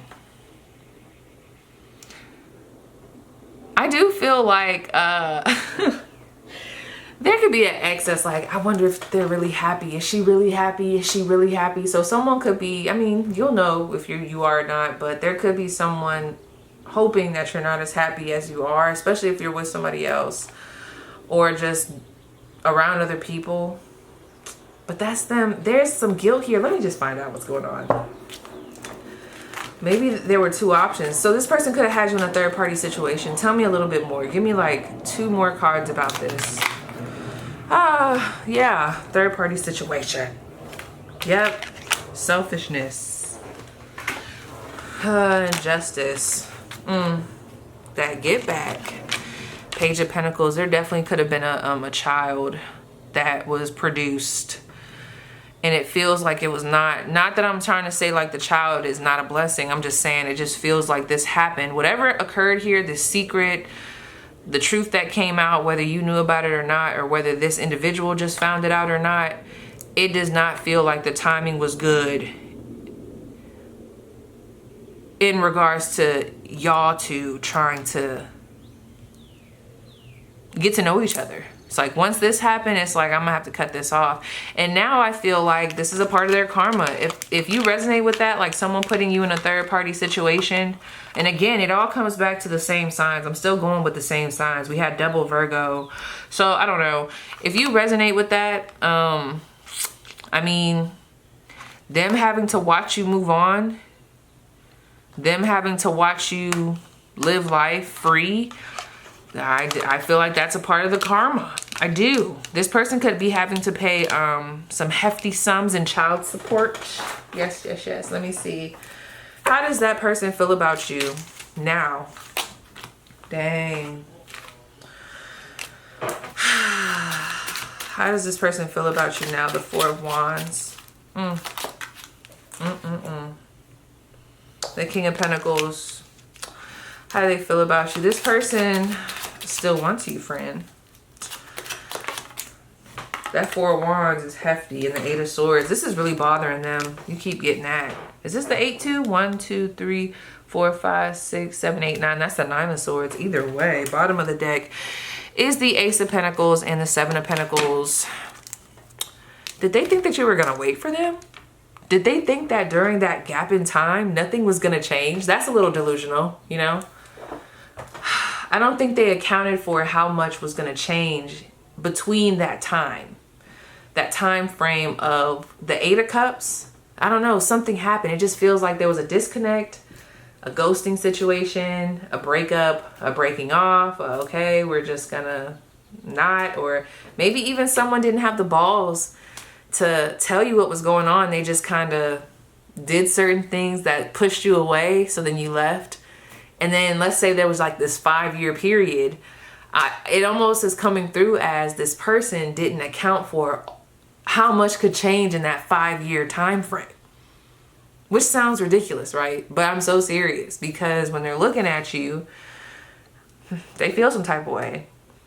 Now, not all of you guys are in a relationship, but regardless of the fact, whoever this is, without me getting too far into this, I mean, we could see it right here. There is this want to come towards you. It's slow and it's steady. There's a planning. 4 of Wands. I think this person wants to make their presence known to you. Like, I want you back. I'm waiting patiently. I also feel like some of them they could be in somewhat of a delusional state, especially if you're already married, friend. I'm not gonna lie. They're over there waiting for shit to just break apart. Okay, they're waiting for their opportunity. Okay, they see an opportunity with you. Let me just say it in general. This person sees an opportunity with you, especially for those of you that are single. Okay, there is a determination to get to you. A plan. I do feel like this person plans to try to strategize to get to you. Some of you guys have already been in contact with this person. You might not be talking to them daily or anything like that, but I feel like this person has tried to come into your focus over the years. You just probably didn't give them the time of the day, it feels like.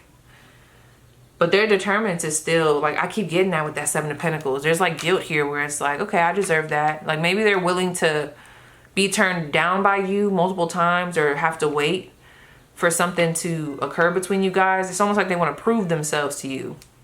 Now, for some of you guys, they're actively doing this, girl. Some of you guys are actively doing that. Or, you know, it's already kind of been shown to you that they are doing that.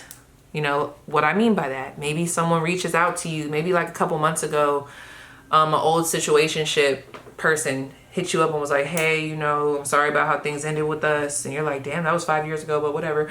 And like, I'm sorry how things ended with us. I had a lot going on, but I would love to take you out to dinner. Now, you might not have responded, but that would have been one of those 7 of Pentacles, 4 of Wands, King of Pentacles moments, right? And then following that would have been that anxiety. But there's still a determination to make it right, to have another opportunity. What's under this? Yeah. A man. I just heard a man holding a heart. There's a lot of passion here. This person would definitely love to even get in bed with you. It doesn't feel like it's only that, but you know. And then, if you are tied down, I don't even think it matters. I still feel like this person is like waiting. They're waiting for their opportunity, trying to get themselves together in the meantime, between time, but they're very anxious about this. Something about this is really weighing them down. Can you give me just a little bit more insight into, I already told you guys I think it's a Virgo. I mean, I'm just going with the whole Virgo thing because when I roll the dice, like, I try to stick straight with those signs. But because there has been quite a few energies that have come through, let me just, okay, I'm gonna just roll it once. Who is this person? Who is this person that's fallen within this category?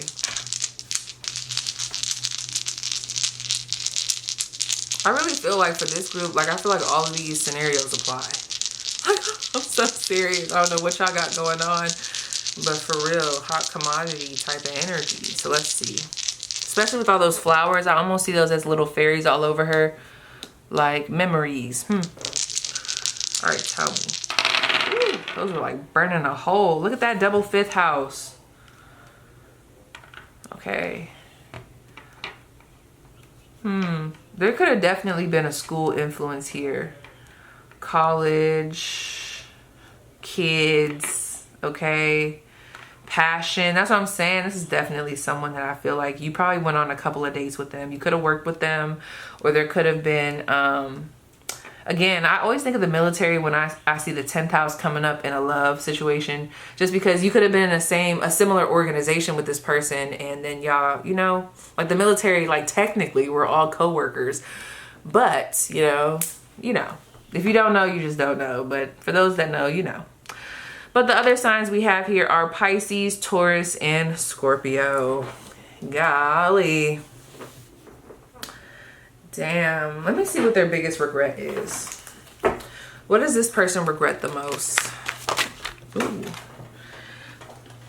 oh, nah, what's my name? Six of Pentacles, and that came up. See, the Six of Pentacles was coming up upwards when I talked about what was the most recent past and all that stuff. And that is what they regret. So they probably were juggling you. Yeah, 1818 on the clock. They were, if there was a third party situation, they regret that. I feel like they weren't giving you all of their time. Not that they have to give you all of their time, but it feels like the way that they were dividing up their time, it was a bit nefarious. It wasn't just giving like, oh yeah, I'm going to work and, you know, I'm putting some of my personal stuff first and then, you know, I'm taking you on a date. No, it feels like I'm kind of breadcrumbing you and I'm also breadcrumbing that person, and I might be giving that person a little sip of juice and them a sip of water. It gave. Yeah. I almost said they forgive that. Maybe they want you to forgive them for that. And then look at this at the bottom of the deck, the Five of Swords, Angel, and the Page of Swords. This person is definitely watching you. I feel like they feel, whatever happened here, that Five of Swords energy, that ghosting situation, isn't that the same shit that I told you? Remember earlier, I said it's like the family is not letting them live that down. I don't know where they're at. Don't try to get shy now. Are they over here? The family is not letting them live that Five of Swords situation down. Yeah, that came up earlier. And that's probably what it was. I done fucked over an angel. And some of y'all look like her. She has like short blonde hair. There's like a dove there, sun. And that's a part of the karma, bro. For y'all to be restored, moving on, you know, revitalized. I'm not saying that I'm wishing bad on this person, but whatever they did, yeah, it was very headless, okay? Ugh, very selfish. And now they have to deal with the consequences. It is what it is. This is a deep hurt, though. Like, I know how I'm talking about it. I'm all, like, being a little funny, but no, something about this feels like it's kind of hitting the heart space. And I still feel like these are two totally different people. Between that ex and the situationship, I just feel like one of them is an ex where it's more solidified, like y'all were, like, boyfriend, girlfriend, or husband, wife, stepdaddy, stepmommy, but then there's this situationship. And then, yeah. So I'm gonna leave that there, yo. Woo! That was a lot. So, yes, you guys, that was your spread. Please let me know how it resonates, and I'll see you guys down below in the comments. Okay, pile 3. My last pile. So, I'm also gonna do you guys' pile different. So, the energy surrounding the conversation that was had about you. First of all, I feel like this conversation happens with a few people. It does not feel negative yet, okay? I think, though, this will be so, and don't force it, friend, but I'm just going to call it out. Sometimes when I see a connection between piles, I'll like say, oh, you might have been drawn to a different pile, but I'll try not to say the pile. But I don't know, I'm gonna say the pile. If you guys were also drawn to pile 1, I think that's gonna be interesting, because I think this whole reading has been very, sorry, I'm waking up, has been very complex in nature. In a way, I mean, I love the complex readings where it like tells me the whole shebang. I don't just want no linear shit. I want the whole shebang. Like, there's a lot of moving pieces here. But I feel like this would be the lighter side, because what I talked about in pile 1, and I'm getting that theme in this reading. There's like this, I don't want to call it a hate. That's strong. It's strong, but it's like there's an anger or a bitterness associated with some of the people coming up that are speaking about each and every one of you guys watching this. But there's also like certain things that cannot be denied, where it falls in the category of we have to respect them, or like, I can't lie, they actually are doing really good for themselves. Like, you get what I'm saying? So I feel like if by chance you were drawn to pile 1, I think that's going to be so funny, because this is going to give you the other side of things, either with that same individual who I feel like is a little bit off their rocker, but also just with other people. So yeah, because even right here, when I asked what's the energy around the conversation, we have the South Node, and this is how I read. I literally read pile 1 as if the South Node was present, but it was really the North Node. There's just some weird, I don't know. There's some weird crossover. So you guys don't have to see the cards, but while I'm waking up, that's another thing. So you guys could be very, very intuitive. If you guys do have some type of healing practice, that's the thing, friend. I really do think you inspire a lot of people, okay? Or you have inspired this person talking about you, because I'm already aware that not everybody has a social media platform. Not everybody has like a bigger presence that's more in the public. But whoever is speaking about you, they fall in that category. So just know, whether you're a public persona or not, right? Just know that this applies, but it could be on a bigger scale, especially if you're out in the public with it. But for others of you, you know, this is more intimate. But regardless, the message is still the same. I feel like this conversation, right, that is being had about you, there's an acknowledgement of just you, okay? And how you've taught this person. I don't know, this feels like this could be someone who you've taught something to. Maybe you took a moment and held their hand and shared your past grievances with them, okay? There's something that this person is sharing with me energetically where it's like, I just can't believe that pile 3 is as beautiful as they are, as handsome as they are, but they're also very kind, but they're also very deep. They also have all this wisdom. So there could be some characteristics about you, attributes that most people feel like don't go together. Not that they can't go together, but in this day and age and in this world, it's kind of rare. You know, you don't really see it. There's like a certain depth to you, a certain accountability. Morals are there. And they really appreciate that. That's what I'm saying, friend. I really feel like either you have a platform, or you write books, or you do something on a big scale. So there could be multiple conversations that happen like this about you. Like, let's say you're, I don't know, a tarot reader. This could come up in conversation a lot with your clients, okay? Or maybe you have clients. Maybe you're a nurse or a doctor. I really do feel like, even if, I don't know, there's something about what you do. It could even be like, the time of it could be short duration, but it's like what you're able to offer in that short period, in that short session, it's like a lot. And you know what just came to mind? People sometimes feel unworthy. And I don't mean this in like a high and mighty way, but I was going to say unworthy of your presence, but not like that, like, oh, I'm just so unworthy. No, it just feels like, there's something kind of shocking about what you extend to people. So I don't know, maybe you've extended some type of kindness to someone who, oh, here I go. Here we go. See, I thought this was going to be the pile that was going to get us out of here quick. Very linear. Okay, so stay with me.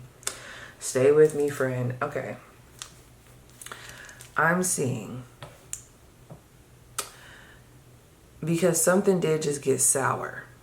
But have you ever, and you might not have known this, okay? In some case scenarios, it could have been very blatant to you. Now, I'll just try to be very specific because I already could tell we're about to go there, okay? So one specific example that can help me ground this message. Let's say there is an individual who has not been the kindest to you, whether it's in the workplace, okay, whether it's a boss, whether it's a colleague, whether it's it doesn't matter who it is, okay? But this person has not been the kindest to you, all right? Wow, and they just brought me back to back in the day. Okay, yeah, this has happened to me before. There was a boss I had at McDonald's, and she was mean. Oh my gosh, now that I look back on it, because she was the manager, but then we had what was she called? That GM was a fucking atrocious, okay? I don't have nothing nice to say about her, so we won't stay too long on her. However, this manager, she worked underneath her. So it's like, with her having that type of boss above her, you could just imagine what she used to go through, and then how that would trickle down on us, because if we're not doing what we're supposed to do up to a certain standard, it's like she definitely got the flack. And when I tell you guys, like, when I think back about this, it almost is unbelievable. But this GM, not the person that I feel like is kind of coming through the reading, but the GM, because there's a general manager and there was the manager. Girl, let me tell you something. I remember there was this one time the GM took one of our, what were they called? Because let's say I was the cashier. I guess were they managers? What was that ranking system? Because it's like they were managers, but then there was like the store manager, and then there was like the GM. The GM. I don't know. But let me tell you, the big dog lady, her name started with a T. Ugh. I swear, one of the boys that was a manager, like he was around the same age as me. His name was Bobby. I'm gonna start naming names. I don't care. His name was Bobby. And girl, I lied to you not. She like grabbed him by his collar and was like, you ever have somebody grab you by your neck? Hopefully not, but like grabbed him by his collar and was like shaking him. Like she would do stuff like that. She would definitely cross the line. When she was like disciplining, she was a bitch, bro. Like, I don't even want to go back there, but I can't remember what had happened, but she was trying to get a point across, and she was very, very rude. Okay, now it's one thing to be a tyrant of a boss. It's another thing to cross boundaries. So going back to the scenario, it's like that lady, her name started with an M.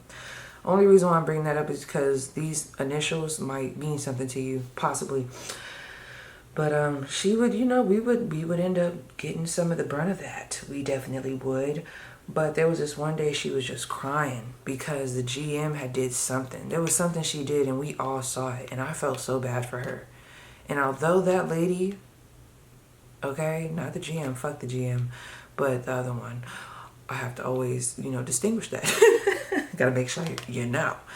But although that lady was mean, and there were some things that she did that I did not agree with towards other people or even towards myself, I made sure to go in there and I genuinely like rubbed her back and, you know, tried to uplift her, the whole shebang. You see what I'm saying? So there could be someone like that. That there's someone that I feel like they know they've been hard on you in some way, shape, or form. And I don't know, it could be a sister, could be a past friend, because there's definitely a past here. Because when I asked, who is this person? What's the energy around the conversation? So they're definitely talking about the past.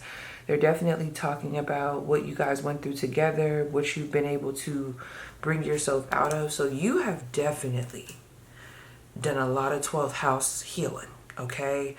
So there's been some type of spiritual liberation here. There's been an ego death, like a death period, okay? Some of y'all really do feel like that. You feel like you died, okay, and have been reborn. Like, you've been through the dirt and the mud. You know, if people were to know about your background or what you've been through or the circumstances that were up against you, I feel like most people would think, oh, she's not going to make it out of that, or he's not going to make it out of that, or it would make sense that they probably turn into a drug addict. And some of you guys, there could have been a pathway that you took that was very embedded in addictions or addictive behavior, but you really undid that. You know, this is a lot of, when I go into the 12th house, like all the things related to maybe the 12th house and even the 8th house, but it's been healed, okay? It's been very much so like we went into the shadows, we dug that up, we healed the soil, and we bloomed something beautiful. You see what I'm saying? So think about it.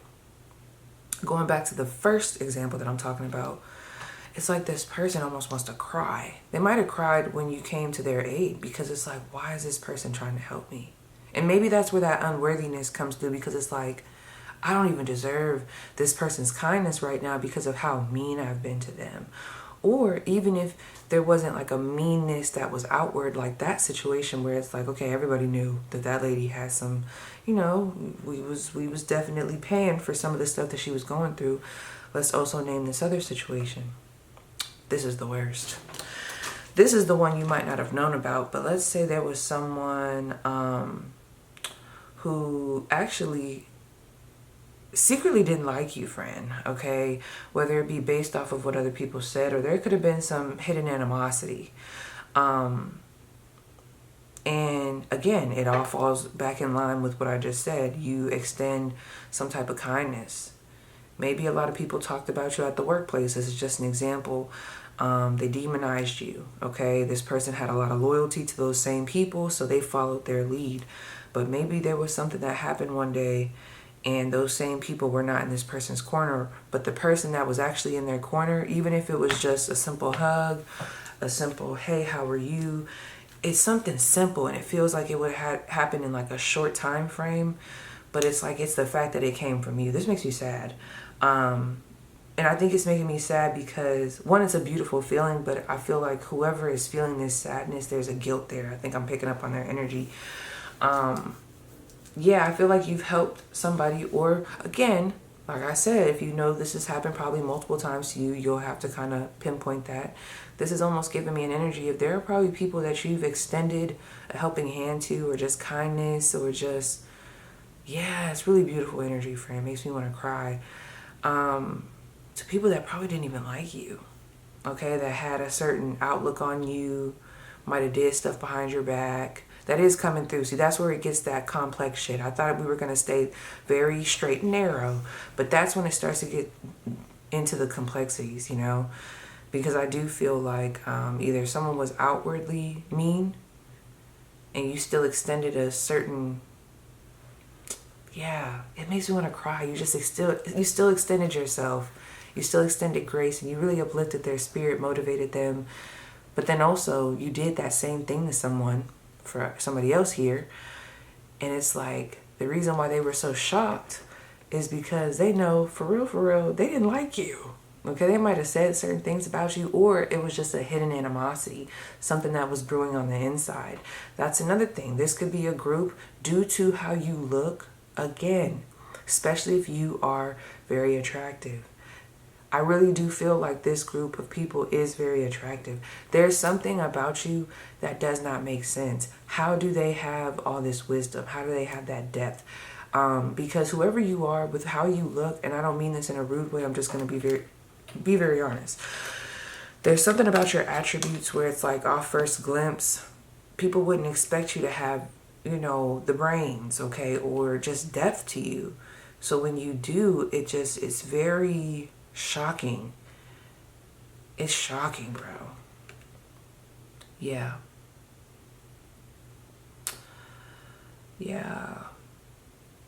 I asked for additional details. Let me just get this out the way about who these people are.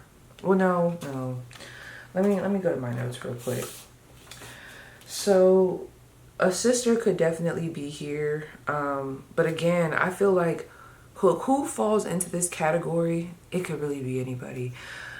We have a lot of 7th house energy here, okay? So this could be any type of partnerships, past or present, because there was a present energy that was coming through. Somebody who I feel like is a friend right now, or is someone who is around you now. Like if you have a platform, I'm telling you, people talk about you and they're talking about how you really motivated them to leave a certain situation, or they're very motivated by your journey, okay? They've watched you bloom, okay? There is definitely a comparison from then to now. But in a way of, I'm telling you, I keep seeing this. I keep seeing somebody documenting something. Like there's a documentation of something, or maybe that is just, even if it's not a literal documentation, like you do have a YouTube channel or a book, it could just be like figuratively speaking, like there's like a documentation watching you move through certain energy, like especially with this, she who creates, Shiala, creativity, originality, spontaneity. It's like there's also this boldness about you that stands in your truth. You're very creative, you own it, but you've also been through a lot. Somebody here, you could have been an orphan. That also came through. There could have been a parental figure. I don't know. Somebody's talking about that. That's what I'm saying. It's like in this conversation, this person, this main person who could be a Sagittarius, okay, they keep talking about the past, or just what they knew of you in the past. And I feel like how this conversation would go, this person could like to wear off the shoulder shirts. This could even been a therapist. Like, this could literally be anybody, because I'm seeing a family member. I'm seeing, like, again, a sister. I'm seeing somebody who could have been in a higher position than you, but you ended up even teaching them something. They could have been older than you, but after spending time with you, you even dropped some gems in their life. You could be, again, a content creator. I don't know. You could be a guru of some sort or have your own business, especially with that 9th house energy. You could have some type of traveling job. Somebody here could be a traveling nurse, or you could have traveled quite a few places. You might have even met this person when you were doing some type of long distance travel. And that's what I'm saying. It might even be hard for y'all to pinpoint some of these people, because I feel like this is a common theme with you. I think this is just naturally in your energy. Like, you might have had quite a few conversations with random people where you didn't think it was that serious, but you just extended, you know, some wisdom, some kindness, some generosity, and that sticks with people. 1818 on the clock, that sticks with people. It really does. But back to this conversation. So how this will go, it's like someone is really talking about what you've went through. Like, and look at that 5 of Wands. So you could have grew up in a lot of turmoil. Okay, you could have struggled with addiction. Look at that, damn. We got the 5 of Wands. As soon as I start talking about that stuff, the 7 of Cups, the Devil card, and the King of Pentacles. Yeah, somebody here could have been in an abusive relationship. Like, this is giving hefty ass shit. I'm getting toxic habits, toxic relationships, addictions, a distorted lens, constant survival mode, constant fighting, arguments. But what I wanted to tell you, there's a conversation here for somebody. I don't know if you were adopted, but somebody who's watching this was lied to about who their father was, or who their parent was, or what happened with the parent. And this person knows about that, and they're bringing that up in conversation. It doesn't feel like in a bad way. It just feels like, wow, I remember when my sister found out that my dad wasn't really her dad. They kept that from her for so long, and I remember how it like really destroyed her, you know, because maybe for a while there was an acting out. Let's just go based off of that example that I just gave. Somebody here could have acted out after they found out the truth of something that was being kept from them for so long, and it's like, damn, would you not expect them to act out, you know? And maybe people were very harsh with you. It's like, why are they acting like that? They shouldn't be acting like that. But I feel like, you know, hindsight is 20/20, and this person could have been in on that. But when they're in this conversation, there's like a correcting. I love that about these conversations. There's a lot of correcting, like correct that shit, okay? And that's gonna be so interesting if this is the same motherfucker from pile 1, because this is like the lighter side of it, because I could see this still coming up. But what's being brought to them is like, wow, like maybe there was like a step-parent situation, like mean, evil stepmom, stepdad, I don't know. Yeah, because you just seem like the oddball out in some type of way. But there's just a conversation being had here. Give me 1 second, my nose is itching. This person is like conversating of like, damn, I remember back in the day, like I didn't really speak up. It feels like a younger sibling. I didn't really speak up for pile 3, but now when I look back at it, like they were dealing with so much. It's like they got brought into our family, and yeah, they might have acted out, but why wouldn't they? They lost their parent. They were uprooted from their family dynamic. You know, they had to see their father date a new woman, or vice versa. You know, it's almost like somebody is having it's like they're reflecting. And maybe, ooh, if you were drawn to pile 1, this could be what that person is walking into, okay? Some type of reflection, okay?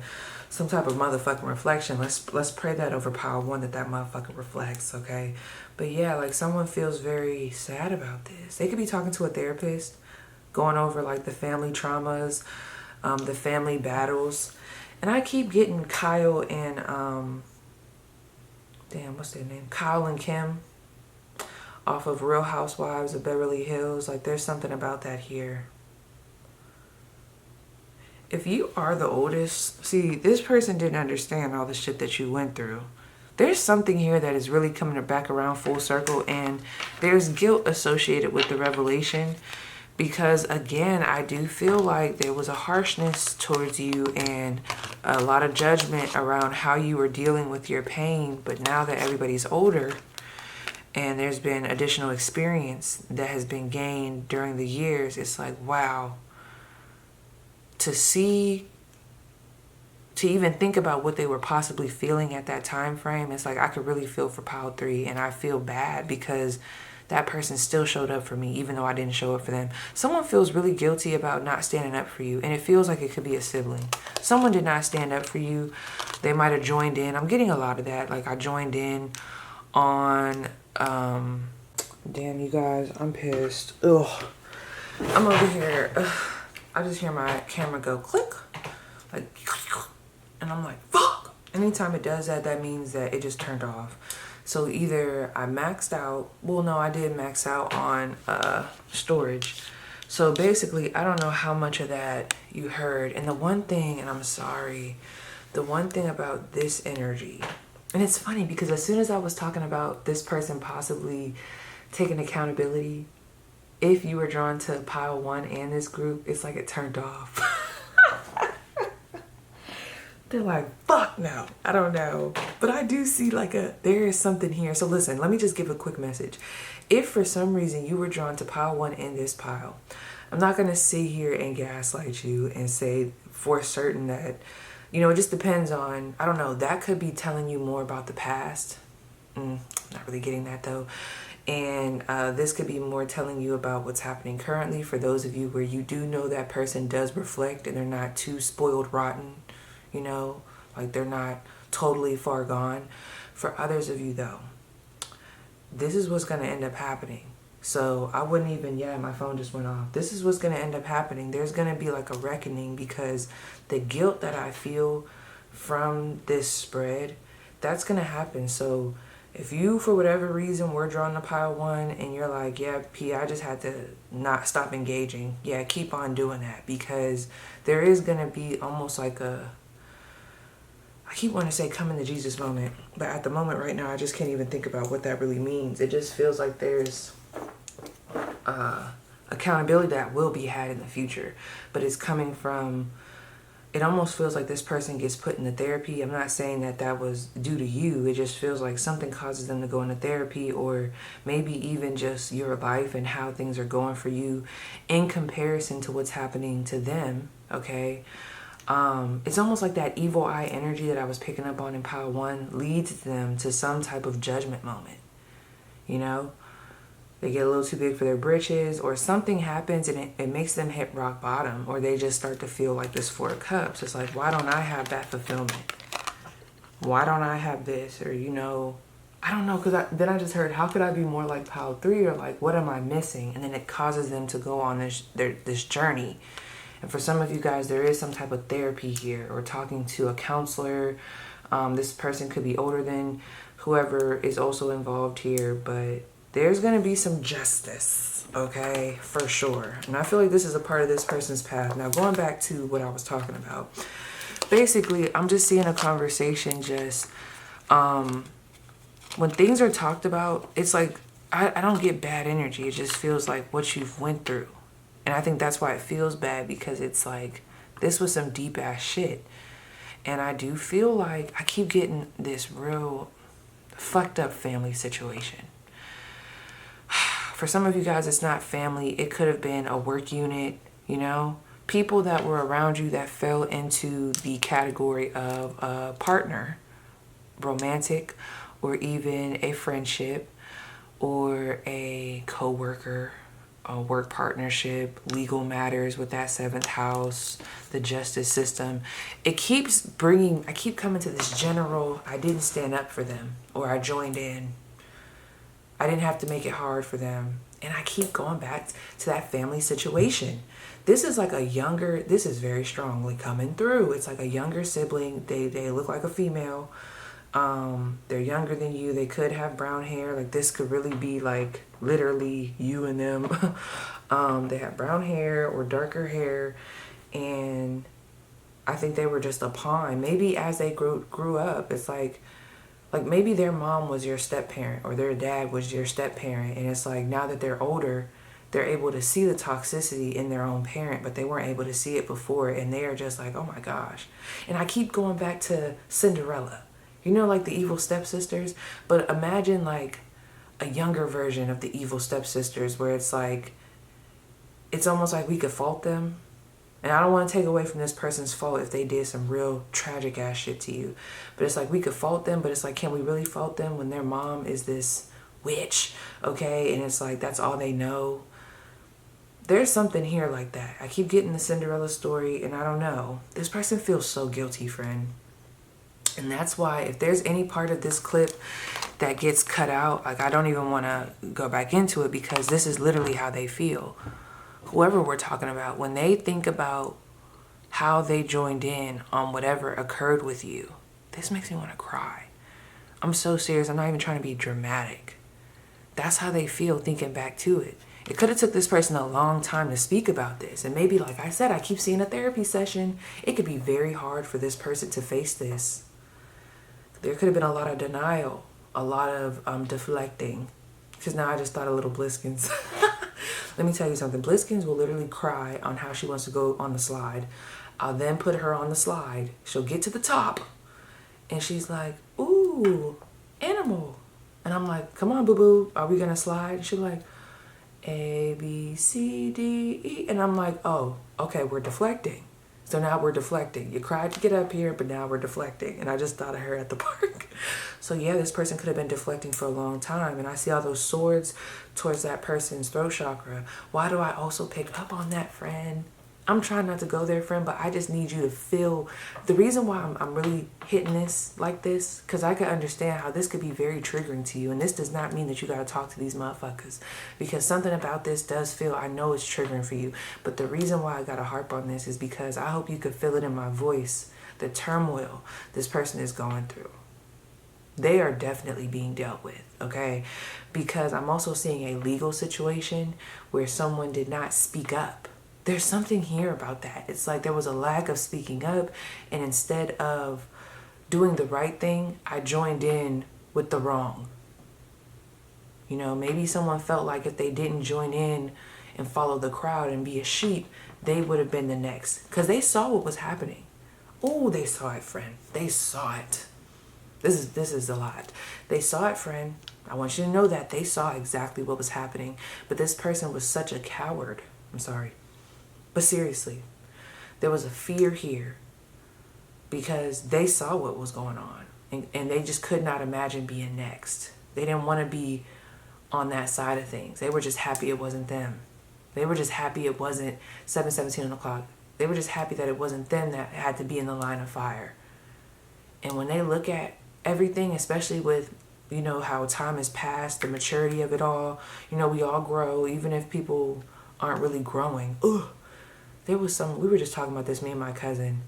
You ever talk to someone and you're like, damn, bitch, you're the same motherfucker from 10 years ago, like literally to a T. What is going on? Yeah, there are some people that definitely don't be shifting, or it's very slow, like molasses. But something about this feels like there's been time that has passed, years that have been added to the age, the ages of both of you. And my gosh, this person is so sad about what they did. And you know I'm going to harp on it. I am going to ask, what's their guilt? Because, nah, you're going to have, look at that judgment. Yeah, they're going to have to talk about this. I'm sorry. I could definitely feel bad, I guess. But I more so feel bad about you. I do. Sorry, I'm picking sides. But damn, let me see what else was going on. That story of Cinderella is really coming through. Because wasn't her dad, like, dead? I'm sorry, I said that very strong. Didn't her dad, like, pass away?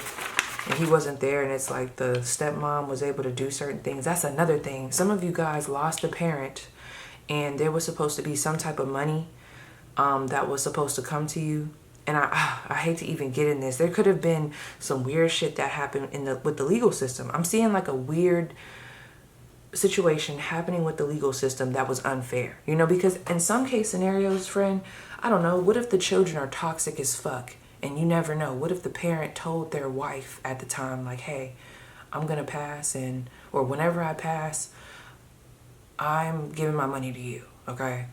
There might be some flack that you go through, but I can't trust my kids. You know, there's times like that, but this doesn't feel like that. This doesn't feel like that. It does not. This feels nefarious. This doesn't feel like that. One thing I want you to know, friend, is what frightens others is what's going to be what brings you abundance. What's going to be what brings you, friend, this is what's going to be what brings you, I'm sorry, I'm about to cry. I'm about to cry for y'all. Friend, can we just have a moment? Whoever I'm talking to, I'm about to cry. Because something happened here and it wasn't fair, and it could have been multiple situations.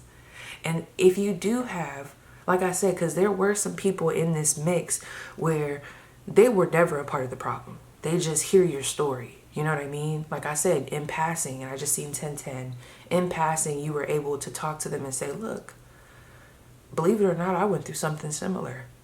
And they're like, wow. And look at how they are. You know, there's something about you. You don't look like what you went through. Okay. How can they still have all that kindness? But whatever it is. And that's why, ooh, I'm about to start crying. Oh, Fred, I'm about to start crying. I'm sorry. Oh, look at that death card. I'm sorry. I'm about to start crying. My period is coming, so that could be what it is. Look at that death card, the star card, the Empress, the Seven of Wands. I'm not here to gas you, but somebody needs to hear this. You're always going to be blessed, okay? There was a reading I did on Patreon, and there was definitely a group, and I can't even remember what reading it was, but I could feel it. And I talked about it. I said, whoever you are, you're always going to be blessed. And I don't mean that in a cocky way. I mean that in a way of like, God knows that God can trust you with these blessings because there's something moral about you. I'm not saying that you're perfect, but there's some type of sensitivity that you've had or that you have where you won't mistreat the blessing. Like you won't misuse your gifts, or even if you misstep for a moment or so, you're going to pull yourself back. Okay. And I feel like when you do something wrong, you probably feel very bad about it. All right. And it's like so much is going to be given to you because there is a trust that comes with it. Not many people can be trusted with that. And there's something about who you are today, what you have going on, the story you're telling, whether it's on a grand scale or just the fact that you got out. Because someone here, this is definitely giving me orphan energy. If you want to go into the Jungian archetypes, I hope I'm saying his name right. This is giving me orphan energy, rebirthed. I might have to add that, pick a card. Because with the circumstances that were going against you and what happened, friends, some of y'all, can I just be honest, some of y'all were having ideations, if you know what I'm talking about, friend. Yes, you were. Or there could have been attempts. You might have thought at one point in time, why am I even here? I'm sorry, friend. I really want to drag it, but I can't even stay in this energy too long because I literally was about to cry. Now, sometimes I do get emotional, but no, I was about to start boo-hooing. We can't have that. I'm sorry. No, thank you. Can't do it. Not this morning. I still have to go on my walk. But I felt that. So, again, the way this person is coming up, they're coming up as a Sagittarius. They could be a Sagittarius, Sun, Moon, or Rising. Now, you could read that however you want to, but my intention was to use the dice that show the actual zodiacs and not the planetary energy, but to use that as this person's zodiac sign to some capacity, right? So we do have a Sagittarius that is speaking to a Virgo. Okay, a Virgo that they live with, because we see the second house here. Or no. There's a Virgo in the conversation because, yes, this is what I asked. I said, who is talking about pile 3, a Sagittarius? what is the energy surrounding the conversation? We have the South Node, okay? What are they talking about? Mainly the 9th house. I said, who else is involved in the conversation? We have Virgo. And what is their viewpoint? And we have the moon in the 2nd house. Ooh. Interesting. I then said, where would you know these people from? We have the 5th house, or not even these people. Where would you know that Sagittarius from? Whoever that is. We have the 5th house. That keeps coming up. There could have been a school influence, but really I don't even want to get into all that because it just feels like something here. I do feel like you could have been stepped on as if you were... Oh, and now I'm thinking of Hercules. What is going on? There's a lot of stories like that, like Hercules, Cinderella. You know what I mean? They were definitely looked upon a certain way. Just for their story to end with them being the king, the queen, the one, the god. Okay, I'm just saying. So there's something like that here. I just don't want to go too into it, friend. It's very emotional. Additional supporting details. We do have that 7th house and that Gemini energy. So there's a lot of praise, I also feel like, happening surrounding your talents. But I really do feel like these are people that you're either... Well, what I'm talking about right now, the more deeper stuff, where it feels like that individual fucked you over, they're more of like an ex-partner, ex-friend. Even if you still extended some type of kindness, you could have recently reached out to somebody because you heard that they lost, I don't know, a sibling, you know? And they're like, wow, I can't believe Pile 3 really said that. How did Pile 3 really remember my birthday? Why are they so nice to me? But again, there's also people here that have never done anything bad to you. I feel like it's a combination where they watch your work, they watch your content, they know your story, and they're inspired. And they're talking to you or talking about you to other people like, wow. And I'm just going to use me as an example. I don't know. Wow, oh my gosh, y'all, I got a reading from Paige, and she really like brought some clarity. Or, oh my gosh, I ended up getting my lashes done. Some of y'all do stuff like that. Like you do lashes or you could do nails. That's what I'm saying, friend. You could be a nurse. You could even be, I don't know, you work at McDonald's. It doesn't matter. Okay, you still got lips, don't you? Like, it doesn't matter where you work. It just feels like you were able to give somebody a nugget, a gem that was able to uplift them. Whether it was through a service or just you being kind. Maybe you passed the bag, that burger and that drink and that fry and that ketchup. Girl, we love a good ketchup and mayonnaise combo, okay? Maybe you passed that over the counter and that person was having a bad day. I feel like shit like this happens to me all the time. I think that's why it's easy for me to talk about it. There's been times where I'm thinking I'm about to come in here and do a little exchange, grab my food, and for some reason, my phone just went off. For some reason, maybe as they're trying to grab the ketchup, they don't got no damn ketchup. So they're like, oh, I'm sorry, we don't have no ketchup. I'm sorry. And you know, they're apologizing. I'm like, oh no, it's fine. Like, don't worry about it. I remember them days and da-da-da. And then it goes into a conversation. Oh, you used to work here? Yeah, girl, I used to work. Really? Da-da-da. And then like you end up talking, and for some reason now we're not talking about, you know, McDonald's. We're talking about something else. You get what I'm saying? Something like that happened here. So what I want to tell you, friend, your presence is needed. Don't ever think that you're a nobody, because you're not, okay? I don't care if you have a platform or not. When you feel like you have to go somewhere, you go. And the reason why I say that is because you never know how your presence is going to affect somebody. Somebody could overhear you talking. Somebody could, like, you could say something. That's what I'm saying. It's a part of your gift, okay? So I need you to be going places, okay? Whether, especially like, I mean, if you want to stay in the house and be like a hermit crab, okay, that's fine. But if you're going to do that, I at least need you to be writing a book, or I need you to be putting some type of content out. Like, I ain't saying you got to associate or socialize, okay? But you need to be putting something out there.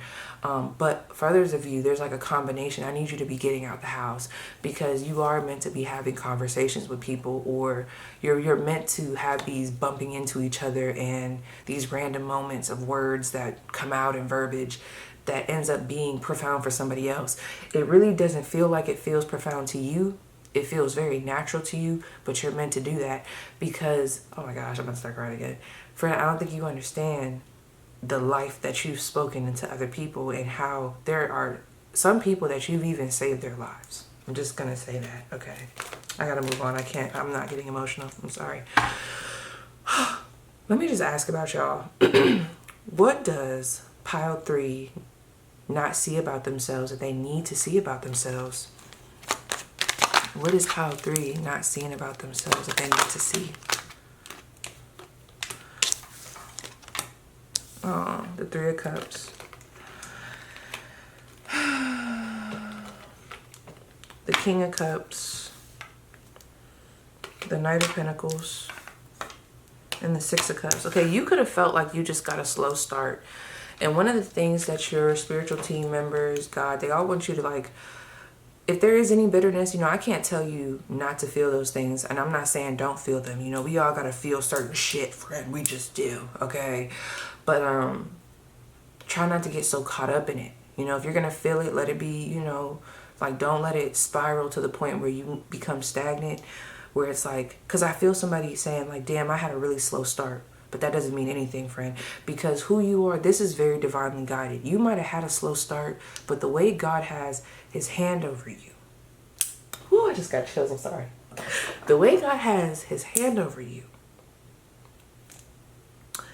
you can be jump, hop, skipped to a next level, okay? Instantly. Just because of, if God wants you to be in a certain position, like I really do feel like you are used in a way that can be frustrating, but I really feel like it's not hard for this group to quantum leap if they wanted to. I'm trying not to get too woo on y'all, but I'm so serious. This is a lot of like jumping timelines, okay? You could have very abrupt changes and shifts that happen, okay? But what I want you to know is, yes, you might have been a late bloomer, but that was by design. That was for a reason, okay? It's for a reason.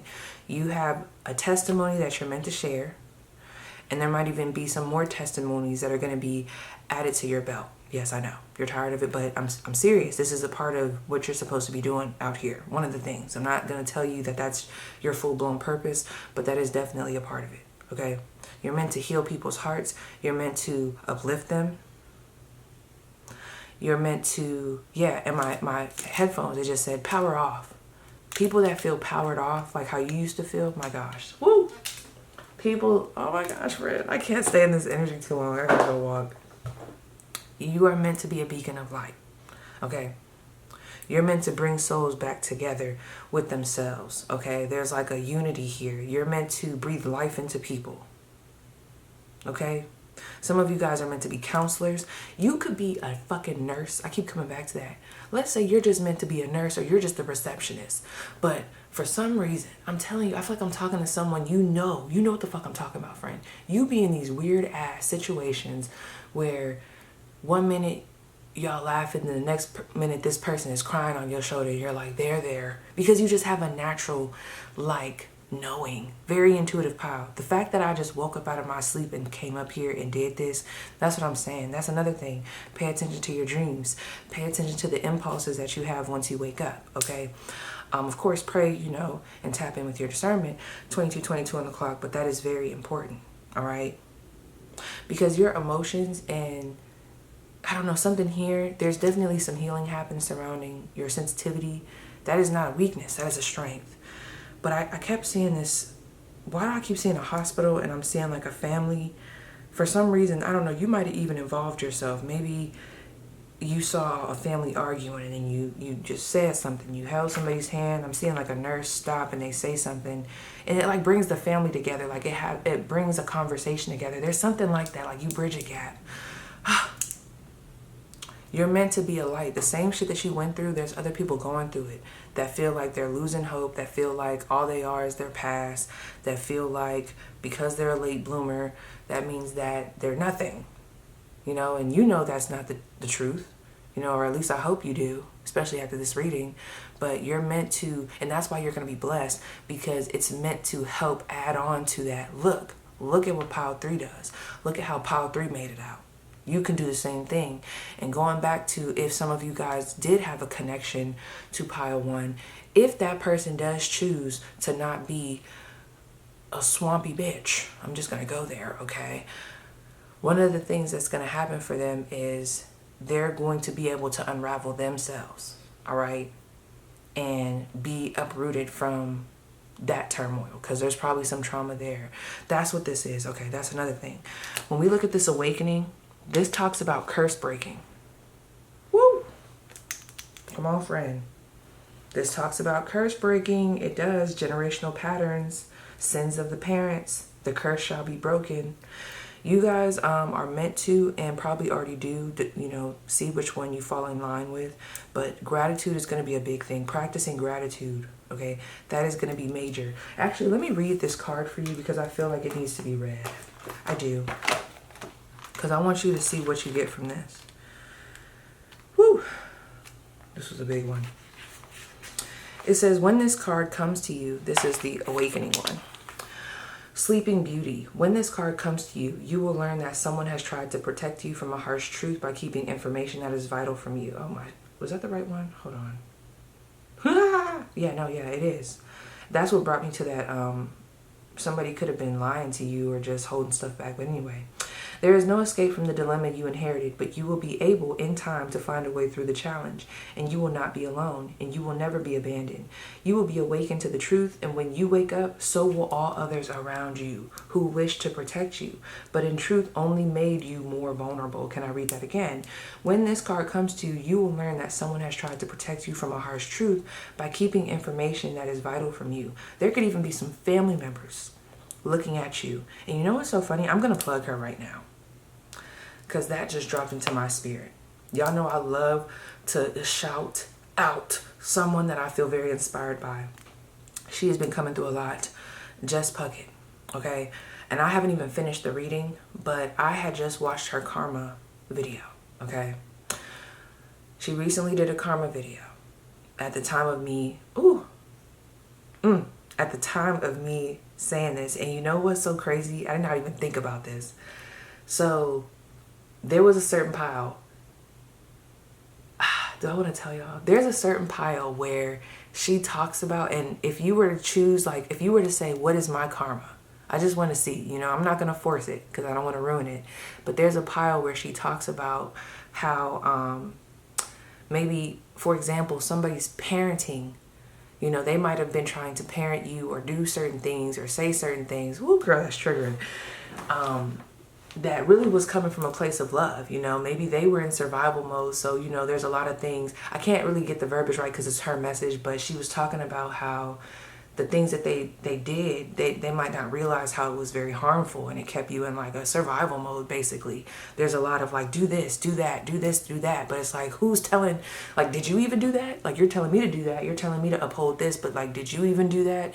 So it's a lot of like, I don't know. And she was talking about how that person's supposed to find, you know, self-sovereignty and understand that it's okay. Y'all gotta just go see it. You'll know which one it is, okay? Because I haven't even looked at the other topics. But I had asked, like, what's a part of my karma? And that, just go look, friend. You gotta go look. Because that, like, I might have to listen to that again. That's what this is giving me.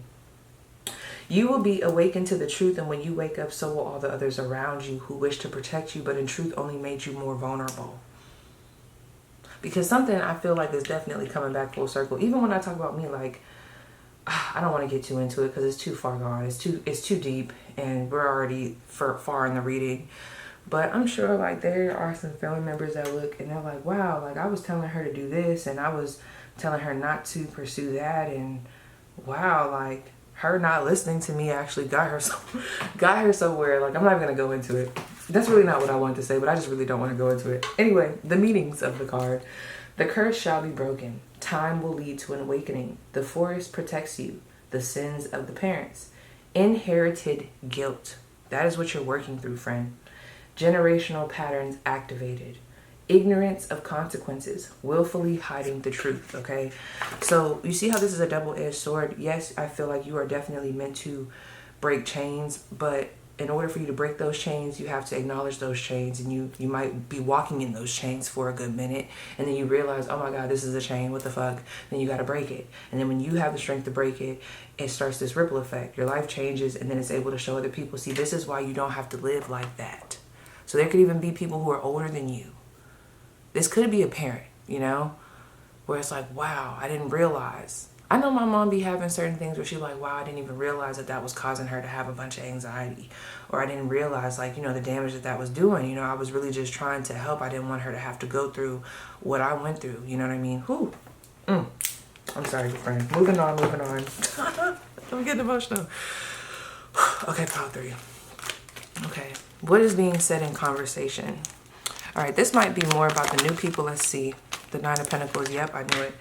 So people are definitely talking about how you've made, look at that, Knight of Cups. You're so nice, friend. Not nice, let me say kind. You're so kind, okay? You have a very sweet energy. I do feel like there are some people crushing on you. Even like platonic crushes, but people are definitely discussing your beauty. But look at that 9 of Pentacles. When I look at the 9 of Pentacles, I do think of someone who is independent, self-sovereign, okay? They have their own business. There's a certain quality of life that they have. And could you imagine someone going through the dirt and the mud? And you know who just popped up in my mind? Even though there's a lot of shit going on around him, girl, and we don't got to get into that. But I'm thinking about Jim Carrey. Try not to look at the shit, the shit that's happening right now. But if we were to go before we knew about this shit and just like, I'm thinking of like him and when he wrote himself that, because I was just watching, and that's so fucking strange. Real quick, friend. There's some stuff, you ever be on YouTube and there's certain shit that like gets recycled back? I think it's so crazy. I don't know if it was the Truman Show, but he was so goofy on there. Oh my gosh, he was so goofy. But he had showed him like a check. It was like a check. And it said like, I don't know how much was written on there, but it was a certain amount that was written on there.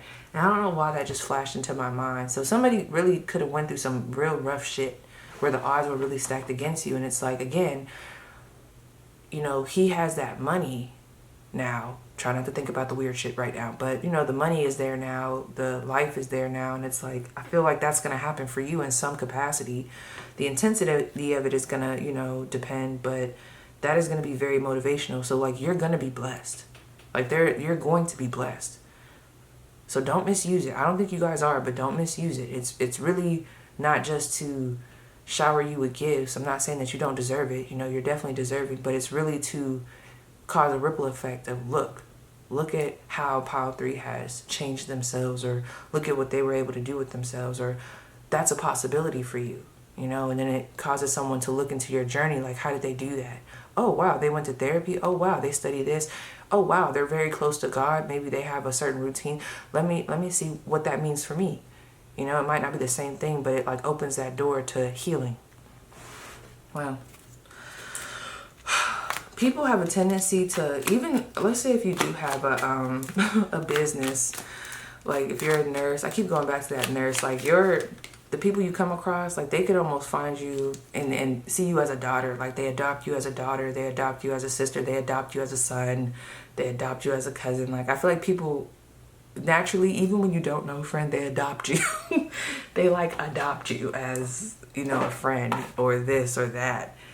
And I think it's so crazy because some of you guys might be okay with being alone. I don't know, when she's just standing by herself and with this 9 of Pentacles, damn, how funny that all this love and everything, not to say that you never had love before this, but all this love and this want to connect comes at a point in time where you kind of probably want to be alone. I don't know. What is some advice to help pile 3 heal through the things that they may be going through? If it's still Page of Pentacles. I'm telling you, friend. I'm telling you, friend. Okay, I'm going to tell you. I'm sorry, Miss Jess. I really don't want to ruin it. I don't want to ruin it. I feel like I'm just going to tell you. I almost don't want to tell you. But there is, I don't know. I'm conflicted because I don't want to ruin it. But I'm telling you, go watch that reading, because I feel like if you pick the pile that I'm talking about, okay, because she'll talk about what I mentioned earlier when I brought her up, okay? I just don't want to sway. I feel like there's some advice there for you. And I feel like she could say it way better than me, okay? But with that Page of Pentacles, there's something here that always wanted to bloom or be tapped on or discovered or engaged with, and maybe back in the day you were told that that wasn't okay to do, or that was weird, or that was this, or you were drawn in another direction. And I feel like part of the healing is going into that and embracing that. There's like an embracing that has to happen here. Yep. Wow. Look at this Temperance card and this Five of Swords. This is going to be a process. I really do feel like, ooh, y'all have been through a lot. I don't even know why I asked that question, because as soon as I got into that Five of Swords, that's sharp. This is a lot of 4 o'clock. A lot has been said about you, said to you. There could be a lot that you still carry. I really do feel like you guys are doing a lot of work on yourself, though. So don't make you feel like you're just behind. But I just want to like maybe this just gives you some insight. Like, oh, that's crazy. That's what I've been working on. So maybe that could just be confirmation. But there's a lot of relearning, like filtering out what was said and understanding that that was a lie. That was a lie. We have determined that was a lie. Okay, or that was based off of somebody else's projections or somebody else's fears, and you don't have to carry that no more. Boundaries. Hefty boundaries. Maybe not hefty, but boundaries. It's okay to have boundaries. And look, Page of Cups, and it's okay to explore that part of yourself that was called, it's like, it feels like it's connected to creativity. I just want you to go back. I'm talking to someone very specific. For a lot of you, I don't know, maybe for somebody, your message already came out and it ended a long time ago. But somebody here, this is about like your creativity or a seed that you were trying to plant or something that you were trying to do. This is a lot of childhood energy here. So, and I feel like there was stuff said to you while you were pursuing certain things, or while you were doing certain things, or while you were thinking a certain way. And there's something about embracing that now and owning it and being okay to do that. That's going to help heal you. But like I said, I really want to push y'all over to Mrs. Jess's reading, because I feel like if you resonate with what I'm talking about, you'll pick that pile and then you'll get your message. Okay. So what else needs to be said to my pile 3? What else needs to be said to my pile 3? Aww, the heart rock. That's beautiful. Okay, I'm going to read both of these just because I feel like y'all need it. So we have the baby blue fox. Be responsive and cunning while facing tricky situations. Open your eyes to see the situation for what it is, not as you wish it to be. You have all the tools you need to turn difficulties around. Keep a strong sense of humor and playfulness and find wisdom in the lessons you learn. Listening is often more important than speaking. Be still and hear the whispered message, the Great Spirit. Speak your truth. Ooh, that's a big one. Yeah, because I saw those knives also around the throat. And remember I was talking about how there were all those knives around that person's throat? Is that still up here? I probably put it back. I don't remember. But I feel like, ooh, there's some, I don't want to say get back like that, but I just feel like how people made you feel. You see that? You see that? That's crazy. How people made you feel. There's a 180 happening right now. And I'm not saying it to boast about it, like, aha, no, it's more so, it's leading to some type of awakening. But I do feel like when, she's awakened and, you know, she's going through this level up, but she's hurt. So make sure you guys are taking care of yourself, you know, and give yourself time to grieve. I'm sorry, I gotta drop that. This pile is making me emotional, friend. I gotta go walk it off.